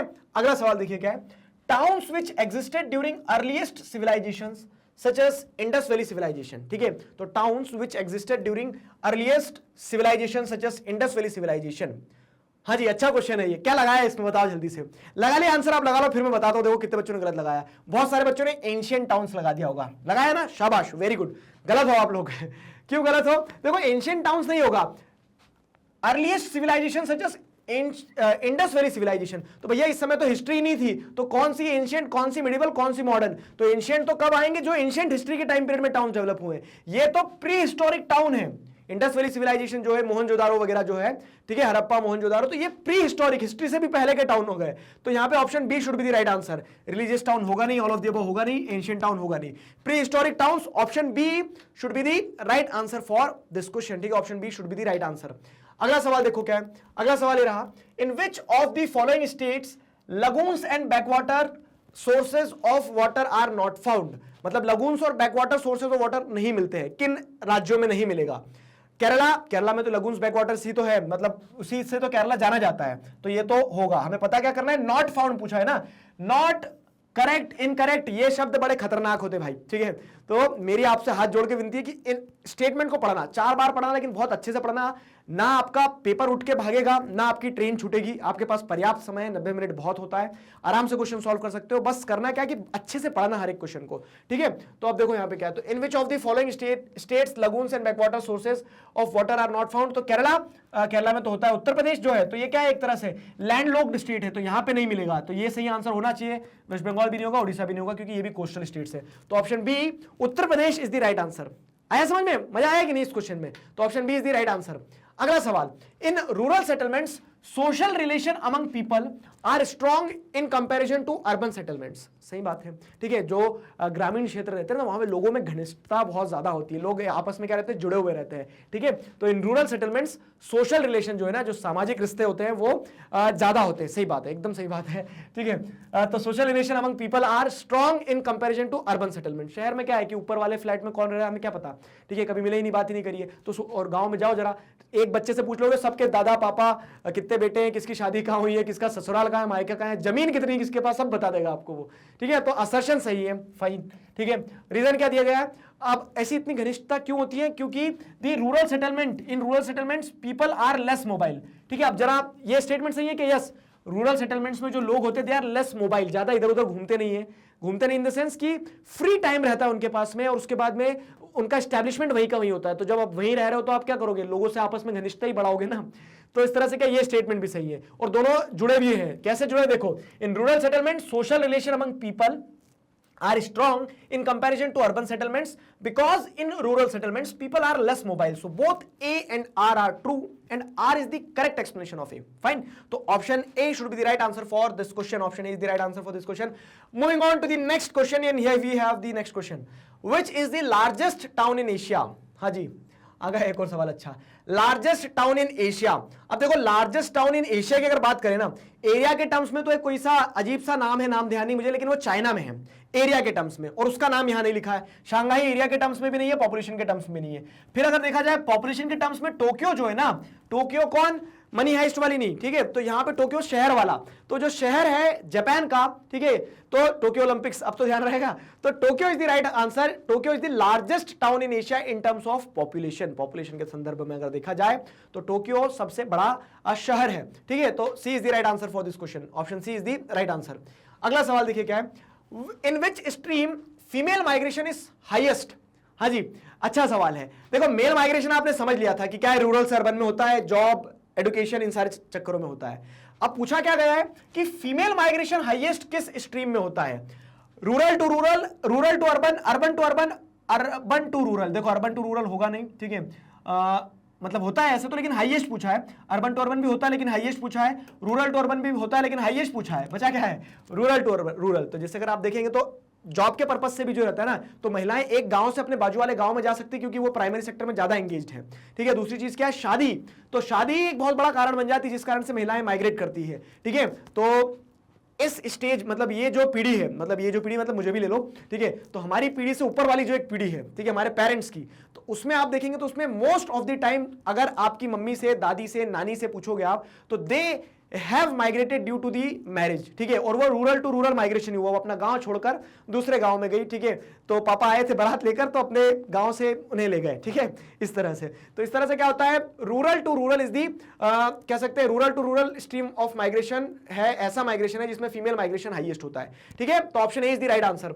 अगला सवाल क्या है, विच one of following states receives maximum number of immigrants, ठीक है। तो इमिग्रेंट्स की अगर इमिग्रेंट्स की बात करें तो मैक्सिमम नंबर ऑफ इमिग्रेंट्स कौन सा स्टेट रिसीव करता है, कौन सा स्टेट रिसीव करता है। देखो, तो अब यहां पे लॉजिक लगाओ, अरुणाचल प्रदेश में कौन ही जा रहा है, क्यों जा रहा है, क्योंकि वहां पॉपुलेशन डेंसिटी वैसे ही कम है, रिसोर्सेज की कमी है, और हार्श क्लाइमेट है, तो वहां पे मतलब कह सकते हैं ना कि पुल फैक्टर नहीं है कोई कि जो अट्रैक्ट करे। उत्तर प्रदेश और बिहार, यहां पुश फैक्टर है पॉपुलेशन, जनसंख्या इतनी कि आदमी भाग रहा है उत्तर प्रदेश और बिहार छोड़ छोड़ के। बचा क्या, महाराष्ट्र। अब महाराष्ट्र में क्या है कि अपॉर्चुनिटीज हैं, जॉब की बात कर लो, ठीक है, इंडस्ट्रियल अपॉर्चुनिटीज, इन सारी चीजों की।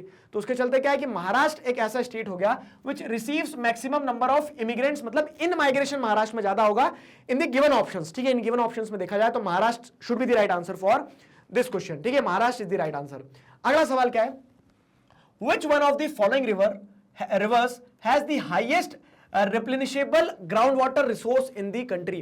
replenishable groundwater resource मतलब क्या है कि इनमें से कौन सी नदी जो है उसका कैचमेंट एरिया बहुत बड़ा है, जो देखा जाए तो क्या करती है, अपने आप को रिप्लेनिश जो करती है, ठीक है। तो सबसे ज्यादा रिप्लेनिश करने की पोटेंशियल, ठीक है, हाईएस्ट रिप्लेनिशेबल ग्राउंड वाटर रिसोर्सेज किस रिवर के होते हैं। देखो, इंडस, ब्रह्मपुत्र, गंगा, गोदावरी। अब देखो, इंडस जो है तो वो भी माउंटेन्स में पूरी बसी हुई है, ठीक है, ब्रह्मपुत्र भी माउंटेन्स में से निकलते आ रही है, तो जो कैचमेंट एरिया उतना ज्यादा नहीं हो पाता है, और आप कह सकते हैं कि पानी जो रिप्लेनिश करने की बात होती है ना, एक तरह से रिन्यू करने की बात होती है ग्राउंड वाटर रिसोर्सेज को, वो इन रिवर्स में ज्यादा नहीं है। नो डाउट रिवर्स बड़ी है, अमाउंट ऑफ वाटर बहुत लेके चलती है, लेकिन रिप्लेनिशेबल ग्राउंड वाटर रिसोर्स की पोटेंशियल जो है इन रिवर्स में कम है। गोदावरी रिलेटिवली छोटी है, ठीक है। बचा क्या? गंगा। तो गंगा की अगर आप बात भी करेंगे ना, तो वो जो टेबल देख रहे हैं उसमें लिखा है 170%, ठीक है, 170% पोटेंशियल है of replenishing ground water resources, Ganga. तो गंगा इज द विनर, ठीक है, गंगा इज द विनर। यहाँ पे option C is the right answer. समझ में आया? तो जैसे वो बॉक्स है, अब क्वेश्चन कहां से उठ के आ गया, तो उस तरह से वो बॉक्स पे भी एक नजर दौड़ा लेना, फैक्ट्स को थोड़ा ध्यान में रखना, बॉक्स वगैरह पे ध्यान दे लेना, ठीक है, ऑप्शन सी। और इनफैक्ट जैसे अगर आप देखेंगे तो मैं अगर सैंपल पेपर की बात करूं और प्रैक्टिस क्वेश्चन जो मैंने सॉल्व करवाए आपको, जो सीबीएसई ने दिए थे, सॉल्व मैंने करवा दिए, आंसर की दे दिया आपको, तो उन क्वेश्चंस को देखेंगे ना अगर हम, तो उन क्वेश्चंस को देखने पर एक चीज समझ में आई मुझे। क्या समझ में आई है? कि क्वेश्चन जो है तो थोड़ा सा एनालिटिकल आएगा, बहुत ज्यादा फैक्चुअल नहीं आएगा कि बम बम बम आ गया तो बन गया, नहीं तो नहीं बना। अगर आप एनालाइज करोगे, थोड़ा सा एलिमिनेट करोगे, थोड़ा सा समझोगे ना, तो बात बन जाएगी, ठीक है। अब 1 मिनट के लिए मैं यहाँ पे पॉज लेके आपको एक इंपॉर्टेंट चीज बताता हूँ, ध्यान से सुनना, ठीक है, मतलब वीडियो वाली स्टाइल में नहीं, सीधे बता रहा हूँ। डिस्क्रिप्शन चेक करना, डिस्क्रिप्शन में मैंने जैसे क्या क्या करवा दिया है, मैंने आपको मैप्स कंप्लीट करवा दिए हैं, सैंपल पेपर सॉल्व करवा दिया, सैंपल पेपर से आपको पैटर्न समझ में आएगा, मैंने आपको जो प्रैक्टिस क्वेश्चन है वो सॉल्व करवा दिए, बुक 1 के क्वेश्चन सॉल्व करवा दिए। अब जान लोगे क्या? नहीं ना? तो उन सारी चीजों को देख लेना। आप एग्जाम के लिए अगर ये वीडियो मान लो कि आप जैसे कि कल एग्जाम है, आज भी देख रहे हैं वीडियो, तो आज भी आपके पास इतना समय कि जितनी चीज मैं बोल रहा हूं उतना देख लोगे ना, तो यहां तक गदगद महसूस करोगे अपने आप को, क्योंकि आप बहुत सारी चीजें पढ़ चुके होंगे, ठीक है। तो please do watch all those videos, उन वीडियोस को देखने से आपकी काफी मदद हो जाएगी, ये मैं बिलीव करता हूं, ठीक है, एंड होगा ही ऐसा, बिलीव इसीलिए करता हूं मैं, ठीक है। तो इस तरह से Ganga is the right answer for this question. आया समझ में? आगे बढ़ते हैं, अगला सवाल देखिए क्या है। तो ग्राउंड वाटर, ठीक है, ground water table has declined in which of the following states. Ground water table किस राज्य में डिक्लाइन हुआ है? किस राज्य में डिक्लाइन हुआ? Punjab, Rajasthan, Maharashtra, all of this. अब अगर मान लो कि ऑल ऑफ दिस नहीं होता, यहां लिख दिया जाता क्या? तमिलनाडु, तो क्या लगाते आप? तो सबसे पहले पंजाब सबसे ऊपर आता, ठीक है, ग्राउंड वाटर डिप्लीशन की बात करते हैं अगर तो। लेकिन अब यहां पे क्योंकि ऑल ऑफ दिस भी दिया गया है, तो हमें स्कोप मिल गई कि तीनों ही स्टेट ऐसे है जहां पे ग्राउंड वाटर टेबल डिक्रीज हो रहा है। नो डाउट एग्रीकल्चरल रीजन है, पॉपुलेशन एक रीजन है, क्लाइमेटिक कंडीशन एक रीजन है, तो तीनों ही राज्यों में क्या है? ग्राउंड वाटर टेबल जो है वो डिक्रीज हो रहा है। Option D is the right answer for this question, ठीक है। अगला सवाल देखिए क्या है। अगला सवाल ये रहा, which one of the following stream is dominated by male migrants in India? ये क्वेश्चन फिर रिपीट हुआ। तो मेल माइग्रेंट्स के द्वारा कैसी कौन सी स्ट्रीम डोमिनेट होती है? तो रूरल टू अर्बन, ठीक है, रूरल एरिया से अर्बन एरिया, जॉब, एजुकेशन, इन सारे पर्पस से जाते हैं। तो option C is the right answer, repetitive question. अगला सवाल क्या है? which of the following town mainly performs administrative functions? इनमें से कौन सा शहर जो दिए गए हैं एडमिनिस्ट्रेटिव फंक्शन परफॉर्म करता है? देखो, कटनी हो गया, मोदीनगर हो गया, श्रीनगर हो गया, झारिया। तो आप देखो, कटनी भी इंडस्ट्रियल टाउन, मोदीनगर भी इंडस्ट्रियल टाउन, झारिया जो है तो रानीगंज, झारिया, ठीक है, ये सारे क्या हो जाएंगे? मिनरल वगैरह इंडस्ट्रीज उनसे जुड़ा हुआ है। श्रीनगर जो है, तो श्रीनगर का एक तो टूरिस्ट टाउन भी है, मतलब एक टाउन मल्टीपल फंक्शंस परफॉर्म कर सकता है, ध्यान रखना। लेकिन उसी के साथ साथ क्या है? यूटी ऑफ कश्मीर का क्या हो जाता है? वो कैपिटल हो जाता है ना, एडमिनिस्ट्रेटिव टाउन हो जाता है। तो एडमिनिस्ट्रेटिव फंक्शन कौन परफॉर्म करता है? Srinagar. Option C is the right answer. अगला सवाल देखिए क्या है। अगला सवाल ये रहा, the highest proportion of the total water used in the country is in which one of the following sector? ठीक है, the highest proportion of total water used in the country, highest proportion of total water used in the country is in which of the following sectors? किस sector में मिलेगा आपको? Agriculture, no doubt agriculture नहीं दिया तो irrigation दिया ही है, ठीक है। कौन सा दिया है? Highest proportion of total water use. Total water use में भी जैसे सरफेस वाटर देख लो, ग्राउंड वाटर देख लो, तो ग्राउंड वाटर का तो हमें पता ही है 92% कौन ले रहा है? इरिगेशन ले रहा है। वैसे ही कुछ 80, मतलब ये फिगर मुझे एग्जैक्ट ध्यान नहीं, देख लेना 89 है, 90 है, कितना है, ठीक है। तो वो जो है उसका भी एक मेजर शेयर, जो सबसे बड़ा जो शेयर है सरफेस वाटर का, वो भी इरिगेशन में ही जाता है, ठीक है। तो नो डाउट एग्रीकल्चर, इरिगेशन में क्या हो रहा है? Highest proportion of total water is used in our country, ठीक, irrigation. Option A is the right answer. अगला सवाल देखिए क्या है। Which one of the following has the highest density of population in India? Highest density of population जो है किस राज्य में है? Again options are in front of you. आपको यहां बिहार नहीं दिख रहा है, तो बिहार के बाद कौन है? मैंने बता दिया था, फर्स्ट और सेकंड ध्यान करके चलना, ठीक है। तो हाईएस्ट की बात करी जा रही है, West Bengal should be the right answer, ठीक है। तो West Bengal is the right answer for this question. Option A is the right answer for this question. अगला सवाल, which of these correctly describes a marginal worker? ठीक है, correctly describes a marginal worker. एक marginal worker को correctly क्या describe करता है? A person who works for at least 183 days in a year, a person who works for at least 200 अच्छा एक minute सुन जाओ, पहले थ्योरी समझ लो। जैसे वर्कर्स की बात करते हैं तो मार्जिनल वर्कर्स हो गए, मेन वर्कर्स हो गए, नॉन वर्कर्स हो गए, ठीक है। तो अब ध्यान करो, थ्योरी रिकॉल कर लो पूरा। तो मार्जिनल वर्कर में कौन आ जाएगा? वो इंसान जो 183 डेज और 6 मंथ्स, ठीक है, इससे कम काम कर रहा हो, ठीक है। तो person who works for at least 183 days, तो ये तो किसमें आ जाएगा? ये मेन वर्कर की कैटेगरी में जाएगा। कम से कम 6 महीने काम है ना, मेन वर्कर बन गए। लेकिन इससे कम अगर कोई काम कर रहा है, a person who works less than 183 days, तो वो क्या हो जाएगा? वो मार्जिनल वर्कर कहलाएगा। और एक जो नॉन वर्कर की कैटेगरी, मतलब जो काम ही नहीं कर रहा है आप, ठीक है, तो आप किसकी कैटेगरी में आ जाओगे? आप नॉन वर्कर की कैटेगरी में आ जाओगे। फाइन, आप नॉन वर्कर की कैटेगरी में आ जाओगे। तो option C is the right answer for this question. Option C is the right answer. अगला सवाल, largest share of urban population in India lives in which of these class of towns? अब देखो क्या है जरा, तो अब कहां पे जाना आप? जो अर्बन सेटलमेंट रूरल सेटलमेंट वाला चैप्टर है, तो जहां पे अर्बन सेटलमेंट के बारे में बताया गया है, ठीक है, अर्बन सेटलमेंट के बारे में बताया गया है, यहाँ वाला पैराग्राफ पढ़ोगे तो जिसमें सिटी वगैरह, मतलब इस पेज पे यहाँ सिटी वगैरह के बारे में बताया गया है। इस पेज पे यहाँ आओगे ऊपर, तो इस पेज पे आपको यहाँ बॉक्स मिलेगा, एक मिला, ठीक है। तो उस बॉक्स में लिखा है यहाँ पे क्लास, ठीक है, क्लास 1 2 3 4 5 और नंबर लिखा है यहाँ पे। तो नंबर में बताया गया है क्या कि जैसे अगर आप देखोगे तो क्लास 1 जो है ना, क्लास 1 मतलब क्या? 1 लाख तक की जनसंख्या जो रहती है, तो वो वाले जो टाउन्स है, क्लास 1 के जो टाउन्स है, तो क्लास 1 के टाउन्स में largest share of urban population है। मतलब सबसे ज्यादा, अगर जैसे देखोगे तो 300 मिलियन के आसपास जो पॉपुलेशन है हमारी कंट्री की, ठीक है, वो कहां रहती है? Out of the total population class 1 cities में रहती है, क्लास 1 टाउन्स में रहती है, ठीक है। तो टाउन्स के अलग अलग क्लास है, देख लेना एक बार, टेबल डेटा जो है उन्हें देख के जाना। और मतलब किस्मत अच्छी रही हमारी और रहेगी, ठीक है, मेहनत करते तो किस्मत भी साथ देती, पता है सच में। अब अगर मैं जो आपको बता रहा था वो क्या, कि जो टेबल्स वगैरह है ना, ये टेबल्स वगैरह आ भी सकते हैं ऐसे, जो पैसेज बेस्ड क्वेश्चन है, ग्राफ बेस्ड क्वेश्चन, उसमें टेबल उठ के आ जाएंगे, उस पर क्वेश्चन बन जाएंगे, तो आसानी से बन जाएगा वो हमसे, ठीक है। तो ये वाला टेबल आ गया मान लो, ठीक है, अब आज हम पढ़ रहे, पता लग रहा कल आ गया यही टेबल। तो इस तरह से टेबल को ध्यान रखना थोड़ा। क्लास 1 सिटी है, क्लास 1 सिटी मतलब option A is the right answer.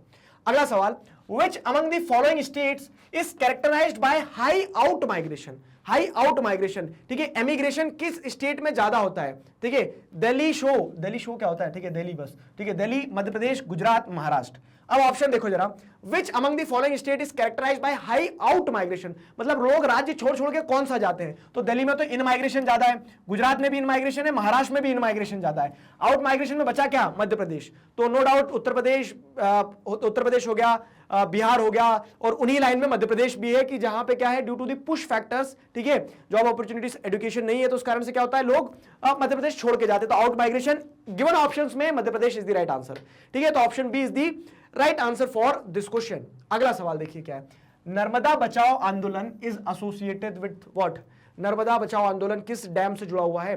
तो नर्मदा बचाओ आंदोलन की अगर हम बात करें तो सरदार सरोवर डैम, तहरी डैम, हीराकुंड डैम और गांधी सागर डैम। तो नर्मदा बचाओ आंदोलन किस डैम? नर्मदा डैम पे सरदार सरोवर डैम बना है, ठीक है। तो Narmada Bachao Andolan is associated with Sardar Sarovar dam, ठीक है। तो वाटर रिसोर्सेज वाले चैप्टर से क्वेश्चन है ये। Option A is the right answer for this question. अगला सवाल, migrants send dash to their families in the poor villages of states of Kerala, Bihar, Uttar Pradesh, etc.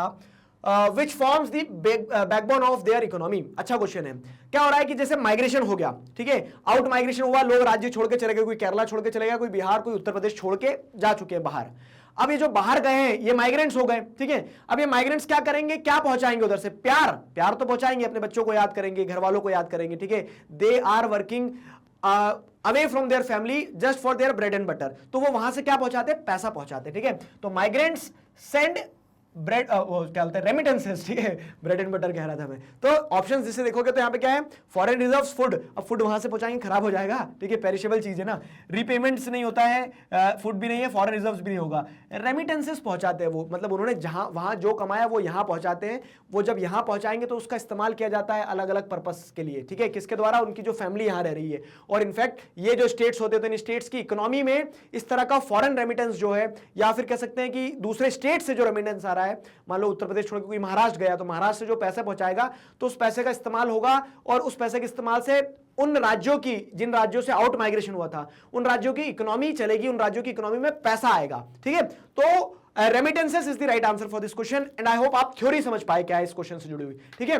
अगला सवाल देखिए क्या है, which of the following programme is launched by the present union government for cleaning of river Ganga, ठीक है, water conservation जुड़ा हुआ है। अभी सवाल कहां से आया पता है? तो आपका जो सैंपल पेपर उससे उठाया ये सवाल मैंने, सैंपल पेपर में आया था ना सवाल, तो प्रेजेंट गवर्नमेंट पूछ लिया। अब इसमें क्या है, बहुत सारे बच्चे गंगा एक्शन प्लान लगा देंगे, हाँ सर गैप पड़ा है हमने, लेकिन पूछा क्या है, राजीव गांधी के टाइम पीरियड का नहीं पूछा है, प्रेजेंट गवर्नमेंट पूछा है, ठीक है, प्रेजेंट गवर्नमेंट पेपर में प्रेजेंट गवर्नमेंट की पूछेगी। तो which of the following programmes is launched by the present union government for cleaning of river Ganga? तो जैसे अगर आप यहां देखेंगे तो Namami Gange is the right answer, Namami Gange project, ठीक है, option B is the right answer for this question. ठीक, अगला सवाल देखिए क्या है, assertion reason in India the work participation rate tends to be higher in areas of lower levels of economic development. अच्छा question है, बहुत अच्छा क्वेश्चन है। असर्शन देखो क्या है, पहली स्टेप देखो, असर्शन सही है या गलत है, देख लिया। Reason, a large number of manual workers are needed to perform subsistence activities, subsistence activities. तो देखो असर्शन सही है, मतलब वो सारे क्षेत्र जहां पे आर्थिक विकास जो है वो कम हुआ है, ठीक है, इकोनॉमिक डेवलपमेंट जो है उसका लेवल क्या है, लो है, तो वहां पे आपको क्या देखने को मिलेगा, वर्क पार्टिसिपेशन, मतलब जो जनसंख्या है, तो जनसंख्या कोई भी खाली नहीं बैठा है, सब लोग काम कर रहे हैं। क्यों? क्योंकि मतलब ये स्टेटमेंट सही है कि अधिकतर वर्क पार्टिसिपेशन हाई देखने को मिलेगा आपको कहां, जहां पे low level of economic development होगा। सही है बात।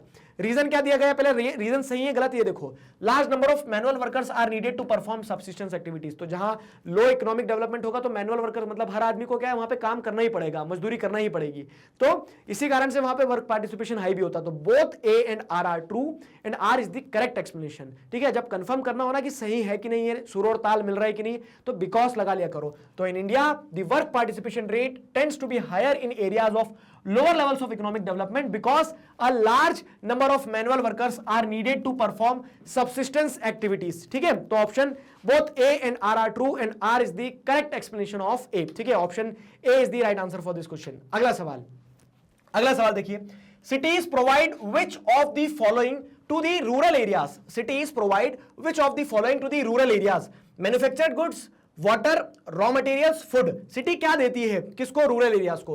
तो सिटी रूरल एरियाज को क्या देती है, मैन्युफैक्चर गुड्स बनाती है। सिटी में इंडस्ट्री ने बनाया क्या, मान लीजिए इंडस्ट्री ने एक तरह से बनाया एक बिस्किट का पैकेट, तो बिस्किट का पैकेट कहां बिकेगा, गांव में बिक जाएगा, क्योंकि गांव में बिस्किट के पैकेट बन नहीं रहे हैं। तो इस तरह से मैन्युफैक्चर्ड गुड्स जो होते हैं these are being supplied to the rural areas by cities. ठीक है, तो option A is the right answer, very straightforward question. अगला सवाल, Which of the following town has developed due to dominance of transport networks? ठीक है, transport networks की dominance के कारण कौन से टाउन्स डेवलप हुए, कौन से टाउन डेवलप हुए, देखो यहाँ पे। तो यहां जैसे अगर आप देखोगे कोलकाता, कांडला, दिल्ली, रानीगंज। अब देखो एलिमिनेट करो, मुझे आंसर नहीं पता है, ट्रांसपोर्ट नेटवर्क तो कोलकाता भी लग रहा है, कांडला भी लग रहा है, दिल्ली भी लग रहा है, क्योंकि हर जगह क्या आप देखोगे रेलवे स्टेशन सब कुछ है। लेकिन अगर हम एलिमिनेट करें तो रानीगंज तो बिल्कुल नहीं होगा, मिनरल टाउन हो गया। ठीक है, तो रानीगंज को हटा ही देते हैं। दिल्ली एडमिनिस्ट्रेटिव टाउन में भी आ सकता है। ठीक है, कोलकाता जो है तो कोलकाता तो पहले ही ब्रिटिशर्स के टाइम पीरियड में देखोगे तो मॉडर्न टाउन के टाइम पीरियड में डेवलप हो गया। कांडला जो है ना, तो कांडला पोर्ट लिखा आता है, देखो, हाँ कांडला पोर्ट लिखा आता है, तो ये तो फॉर श्योर क्या है, ट्रांसपोर्टेशन के कारण ही तो डेवलप हुआ है। तो which of the following town has developed due to dominance of transport network? तो ट्रांसपोर्ट नेटवर्क की अगर बात करें तो Kandla is the right answer. ठीक है, Kandla is the right answer for this question. अगला सवाल, option B is the right answer. अगला सवाल ये रहा, which of these is the negative consequence of migration? Migration का नेगेटिव कंसिक्वेंस, पॉजिटिव क्या है कि रेमिटेंसेस आएगी, कंपोजिट कल्चर बनेगा, ब्ला ब्ला ब्ला, लेकिन पूछा क्या है नेगेटिव। देखो, creating imbalance in demographic structure of rural area. जी हाँ, तो रूरल एरियाज में क्या होता है, जो हष्ट पुष्ट काम करने लायक लोग रहते हैं वो दो पैसा ज्यादा कमाने के लिए गांव छोड़ के चले जाते हैं। गांव में रह कौन जाता है, बुजुर्ग रह जाते हैं। ठीक है, तो वहां बुजुर्ग रह जाती है, महिलाएं रह जाती है, तो वहां पे जैसे आप देखोगे तो डेमोग्राफिक इंबैलेंस होता है। सही बात है। ठीक है, ये तो स्टेटमेंट सही है, नेगेटिव कंसिक्वेंस हो रही है, सही बात है, ये नेगेटिव कंसिक्वेंस है। Social gap and separation from families, ठीक है, कष्ट होता है ना, परिवार को छोड़ के आना पड़ता है, तो ये बात भी सही है। ठीक है, मतलब ऑल ऑफ द अबव हो जाएगा क्या, दो सही लग रहे हैं। Over use of natural resources, दिखती बात है कि जब आप गांव छोड़ के शहर में आओगे तो आप शहर के रिसोर्सेज के ऊपर प्रेशर क्रिएट करोगे। तो all of the above is the right answer, option D is the right answer for this question, option D is the right answer. अगला सवाल देखिए क्या है, an urban centre with population more than 1 lakh, population more than 1 lakh, 1 lakh से कम है town हो गया। ठीक है, 1 मिलियन से 5 मिलियन के बीच में है तो हमने बता दिया मेट्रोपॉलिटन सिटी, 5 मिलियन से ऊपर हो गया मेगा सिटीज। बचा क्या है, अब सिटीज बचा है, याद हो गए सारे एमसीक्यूज में खेलते खेलते। तो सिटी क्या कहलाएगा, एक सिटी एक अर्बन सेंटर होगा जिसकी पॉपुलेशन 1 लाख से ज्यादा होगी। 1 लाख से ज्यादा मतलब क्या है, वो सिटी की कैटेगरी में आ गया, शहर बन गया। ठीक है, तो गांव शहर बन गया।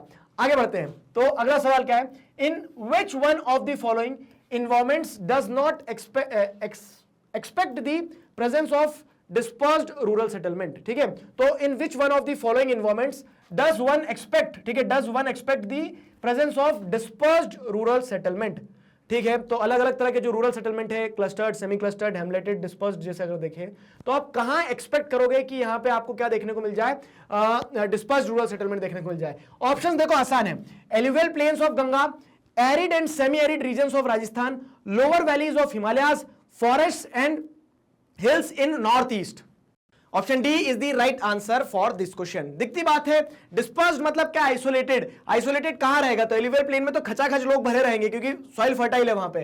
फिर बात आती है arid semi arid region of Rajasthan, तो यहां पे क्या है, सेमी क्लस्टर्ड होगा, उतना क्लस्टर्ड नहीं होगा लेकिन सेमी क्लस्टर्ड तो दिख ही जाएगा। फिर क्या है, फिर आप जैसे देखेंगे तो क्या है, lower valleys of Himalayas, again यहां पे भी डिस्पर्स्ड सेटलमेंट तो देखने को मिलेगा नहीं, तो forest and hills in north east state is the right answer for this question. Option D is the right answer. ठीक है, अगला सवाल देखिए क्या है, इन which of the following is true about the adolescent population of India? India की जो adolescent population है उसके संदर्भ में कौन सा स्टेटमेंट सही है? It mainly consists of working class people. adolescent population काम नहीं कर रही है, वो तो भी पढ़ रही है, पढ़ रहे हो ना, ठीक है, तो ये तो गलत ही हो गया, हमें ट्रू पता करना है। Male adolescent are more in number as compared to females. Male adolescent are more in number compare to females, सही है। ठीक है, adolescent contribute to the highest rate of crime, नहीं भोले होते हैं, बच्चे होते हैं, ठीक है, गीली मिट्टी होती है, उन्हें सही सिखा दो तो गलती नहीं करेंगे, ठीक है, और तो उस तरह से वो तो क्या होता है, एडोलेसेंट में बिगड़ गए तो क्राइम करेंगे आगे। तो यहाँ पे क्या है कि ये भी गलत है, ये भी गलत है, ये भी गलत, ऑल ऑफ द अबव होगा नहीं, क्योंकि हमें पता करना है विच इज ट्रू, तो ट्रू यही है। क्या, male adolescent are more in number as compare to the females. ठीक है, मेल जो सेक्स रेशियो देखा जाए तो males are in more number, सही है। Option B is the right answer for this question. अगला सवाल, Pali and Nagla belong to which one of the following rural settlements. तो अब क्या होता है, आप देखो रूरल सेटलमेंट मैंने आपको बोला चारों अच्छे से पढ़ लेना भी, डिस्पर्स का भी एक क्वेश्चन आया, इनिशियली भी मैंने आपसे क्वेश्चन पूछे थे। तो disperse settlement, hamleted settlement, cluster settlement, semi clustered. Semi clustered को नहीं कहते, क्लस्टर्ड को नहीं कहते, डिस्पर्स को भी नहीं कहते। ये पाली, ठीक है, पाली, नागला, ठीक है, पारी, ये जो अलग अलग नाम होते हैं, these are for hamleted settlements. ठीक है, हेमलेटेड सेटलमेंट्स के लिए नाम होते हैं। तो option B is the right answer for this question. अगला सवाल, असर्शन रीजन आया, देखिए क्या है, तो socio economic factors affect the distribution of population in India. The socio economic factors affect the distribution of population in India. Assertion is absolutely correct, क्योंकि सामाजिक और आर्थिक कारणों से ही तो आपको क्या देखने को मिलता है कि पॉपुलेशन अलग अलग जगह है, कि कहीं कुछ इकोनॉमिक फैक्टर्स है जहां पे अपॉर्चुनिटीज ज्यादा, लोग वहां ज्यादा रहेंगे, सही है। ठीक है, climate is one of the important socio economic factor, तो assertion is true, absolutely true. अब पहली स्टेप पार कर गए, दूसरी स्टेप पे आओ, climate is one of the socio economic factor. नहीं, क्लाइमेट सोशियो इकोनॉमिक फैक्टर कब से हो जाएगा, क्लाइमेट कौन सा फैक्टर होगा। चलो, मैंने आपको आज कुछ होमवर्क क्वेश्चन दिया और मैंने आपको स्टार्टिंग में ही बता दिया था कि जब भी सेशन देखो तो बस देख के ताली बजा के खत्म नहीं करना है उसे, कॉपी पेन रखा करो। अब जैसे मैंने आपसे पूछा, बताओ क्लाइमेट किस तरह का फैक्टर होगा जो पॉपुलेशन को इन्फ्लुएंस करता है, तो सोशियो इकोनॉमिक नहीं है, कौन सा फैक्टर है ये आप बताएंगे कमेंट सेक्शन में, ठीक है। तो यहां पे assertion is true, reason is false, मतलब C, option C is the right answer for this question. Option C is the right answer. अगला सवाल देखिए क्या है, the official counting of population done periodically is known as. Official counting of population done periodically, जो official counting करते हो आप period over the period of 10 years, तो उसे क्या कहा जाता है, पीपल कहा जाता है, डेंसिटी कहा जाता है, सेंसस कहा जाता है, सम टोटल कहा जाता है। इजी है, पहले भी मतलब छोटी क्लासेस में पढ़ा है, सेंसस, ठीक है, जनगणना। तो जनगणना ही क्या होती है, वो ऑफिशियल काउंटिंग ऑफ पॉपुलेशन, तो उसमें सब पता लगा लेते हैं कितने, किस धर्म के लोग कितने हैं, किस लिंग के लोग कितने हैं, कहाँ रह रहे हैं, रूरल एरियाज में, अर्बन एरियाज में, कौन माइग्रेट कर रहा है, कौन नहीं कर रहा है। तो दुनिया भर की जो ये पूरी झंझट आप पढ़ रहे हो ना बुक में, ये सेंसस से ही निकल के आती है, सेंसस से ही डेटा मिलता है। तो option B, census is the right answer for this question. अगला सवाल, the plantation workers were taken to neighboring countries in which of the following waves of migration। again a easy question, वो diaspora वाला box 3-4 बार discuss कर चुके हैं पहले, तो बनेगा ये कि जो फर्स्ट वेव थी ना, तो फर्स्ट वेव ऑफ माइग्रेशन जो था वो लोग गए नहीं थे, जबरदस्ती भर भर के ले जाया गया था, ड्यू टू दी कह सकते हैं due to the plantation fields which were created by the Europeans, ठीक है, और इंडिया से उन्हें इंडेंजर्ड लेबर्स की तरह पकड़ पकड़ के ले गए थे। तो यहां पे क्या हो जाएगा, the plantation workers were taken to neighbouring countries in which of the following waves of migration. First wave is the right answer, ठीक है, first wave is the right answer. अगला सवाल, remittances sent by migrants are used for which of the following purposes, ठीक है।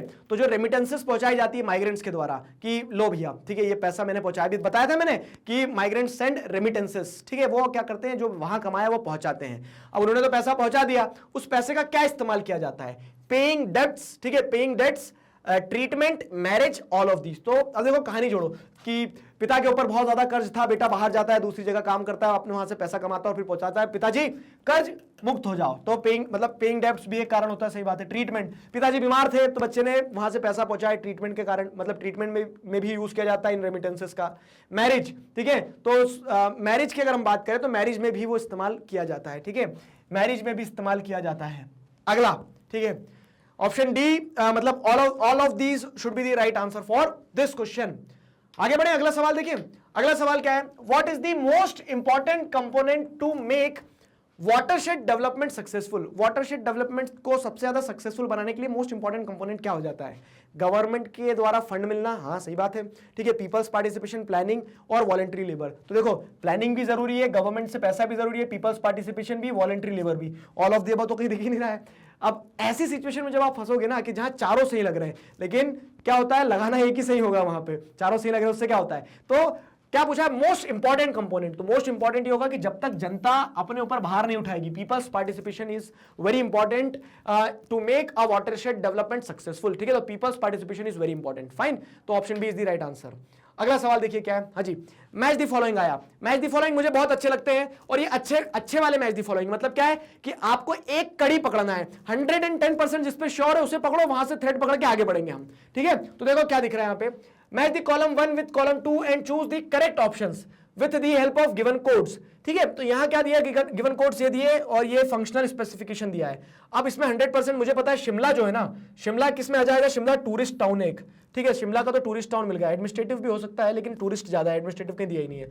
तो 5 का 6 चिल्लाओ, ये रहा, और देख लेना ऑप्शन बी ही सही होगा, ठीक है। तो अब इसके साथ में चलते चलो, तो 1 का 4 कह रहे हैं वो, 1 का 4 अंबाला गैरिसन टाउन है, सही बात है, मिलिट्री वाला, ठीक है। फिर क्या है, 2 का 2 मुगल सराय ट्रांसपोर्ट टाउन है, मुगल सराय जंक्शन, ठीक है। फिर क्या है, 3 का 1 अंकलेश्वर क्या है, माइनिंग टाउन है, ठीक है, ऑयल फील्ड्स वगैरह है, ये भी सही है। तो देख लो यहाँ पे सब सही है, ये भी सही है, ये भी सही है, अंकलेश्वर का भी हो गया अपना, मतलब 3 का 1 भी हो गया।